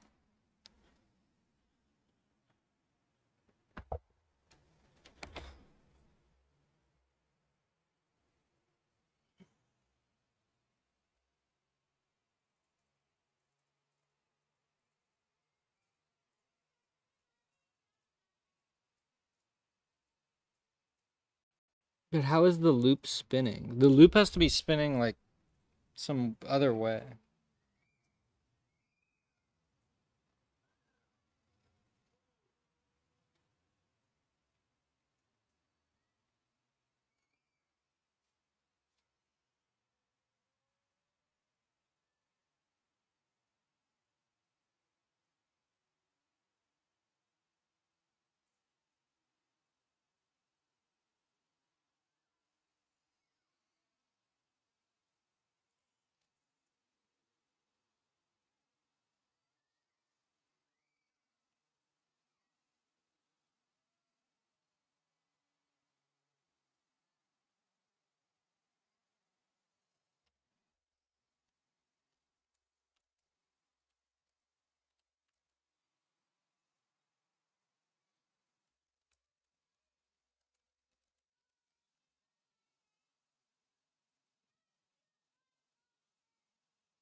Hmm.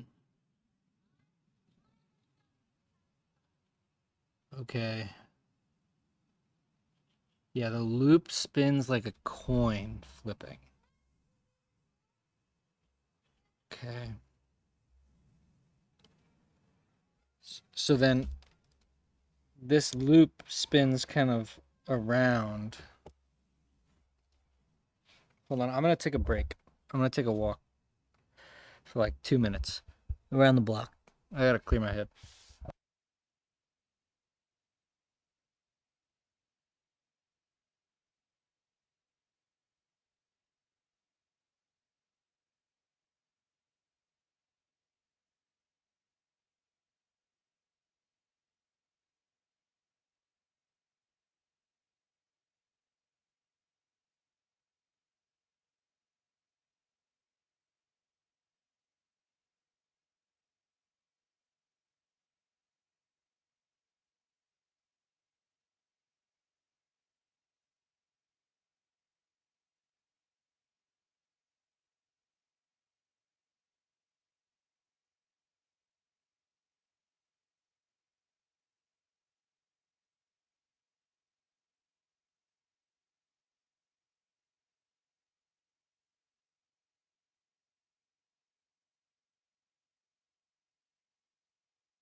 Okay, I think I actually understand what,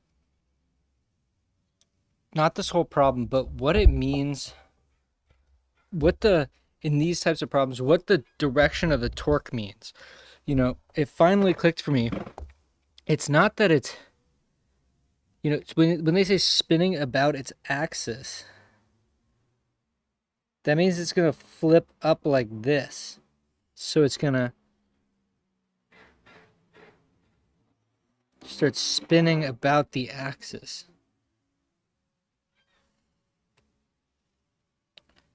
Okay. So this problem is like, how do you make a motor? That's what this problem is asking. How do you make a motor? All right. But it's more difficult than that because so now what we want is so okay. So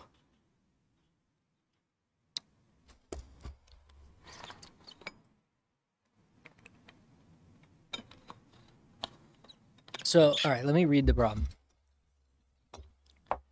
Since the current from delta V is causing the loop to speed up, it will stop speeding up when the current is equal to 0. Yes, okay. This is all making sense now because the back EMF is going to decrease the current. Yes, dude. It's going to decrease because it's like this thing's spinning, so that it's like the charge is spinning like this though, but the charge is flowing through it like this.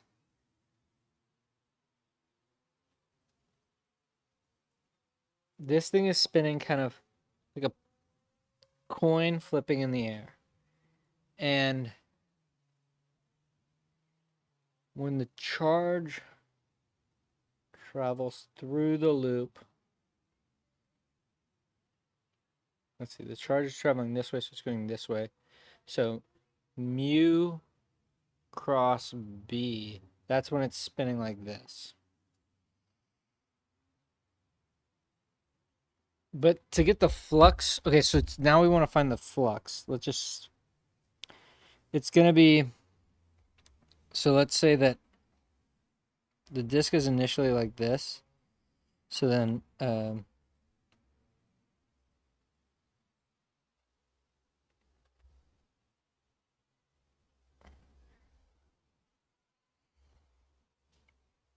so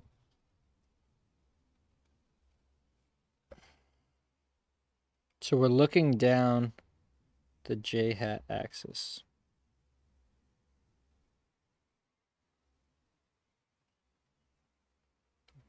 And the plate makes a line like this. Then we're going to call this theta. So initially, the flux, so okay, so it's going to be, so the flux is going to be this, the surface integral of B dot dA n hat. And it's going to be B pi A squared sine theta. And theta, okay, and theta, d theta dt is equal to omega. All right, so now we want to take d dt of the flux, which I don't know, what does that end up being?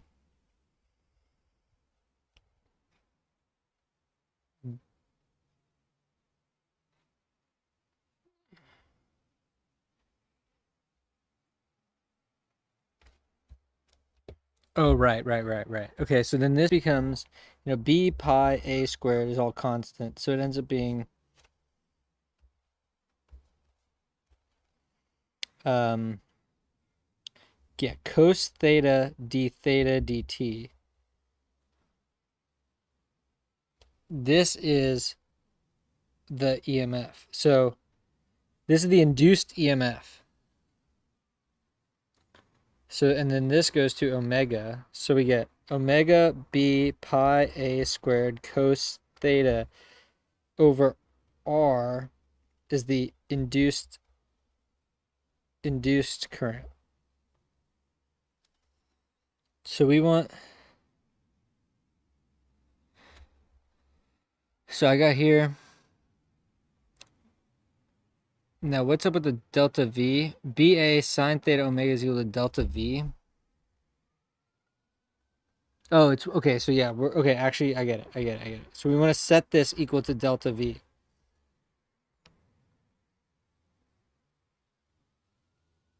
And we're trying to find what? The angular velocity. So we're gonna get delta V divided by B pi a squared cos theta. Where did the cos theta? Don't like sine theta? Okay, let delta V equal V sine theta.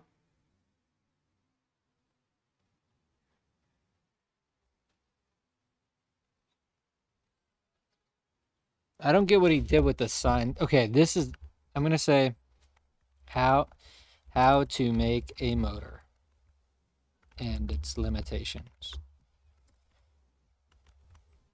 Best problem of the quarter. This really is the best problem of the quarter because this is so applied. I mean, wow. So, but what's up with the sine thing?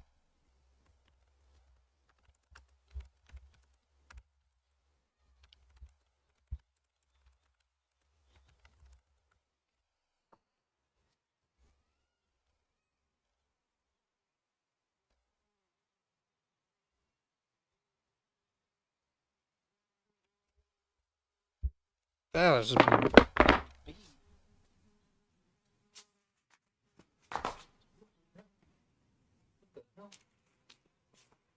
this big black bee. You gotta freak him out. He's trying to attack me. It's because I have a green pants, I think.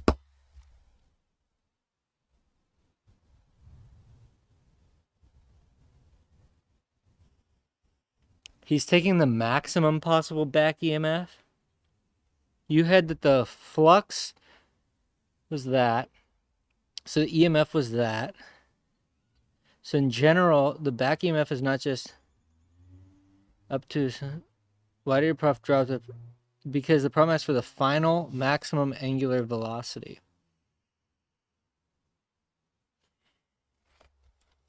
So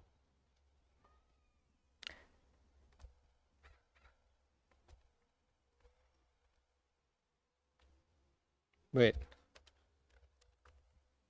Actually, yeah, because if you have a sign in the denominator, that goes to infinity. That's all messed up.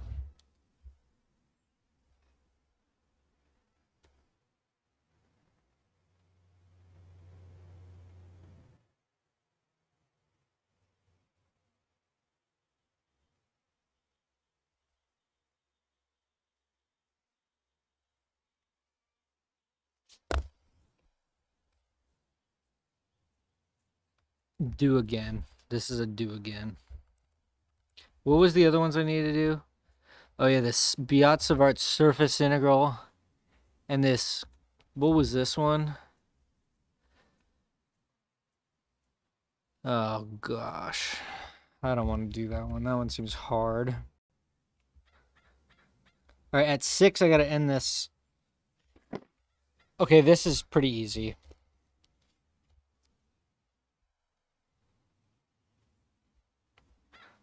Yeah, this is pretty easy.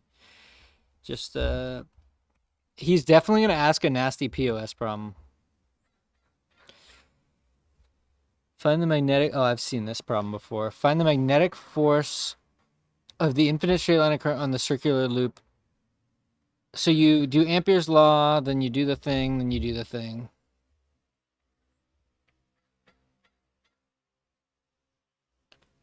All right, actually, I'm going to end this now so I can finish my bio homework because I have a lab final. And then I have another class's lab final the next day. So tomorrow is the physics lab final. And the day after is the physics exam and the bio lab final.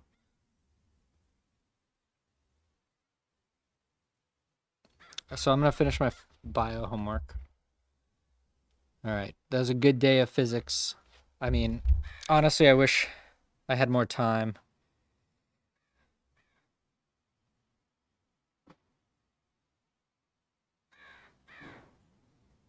You definitely missed some good ones. Even I have physics final. Yeah, subscribe, by the way. You gotta subscribe. If you come in the chat, you gotta subscribe.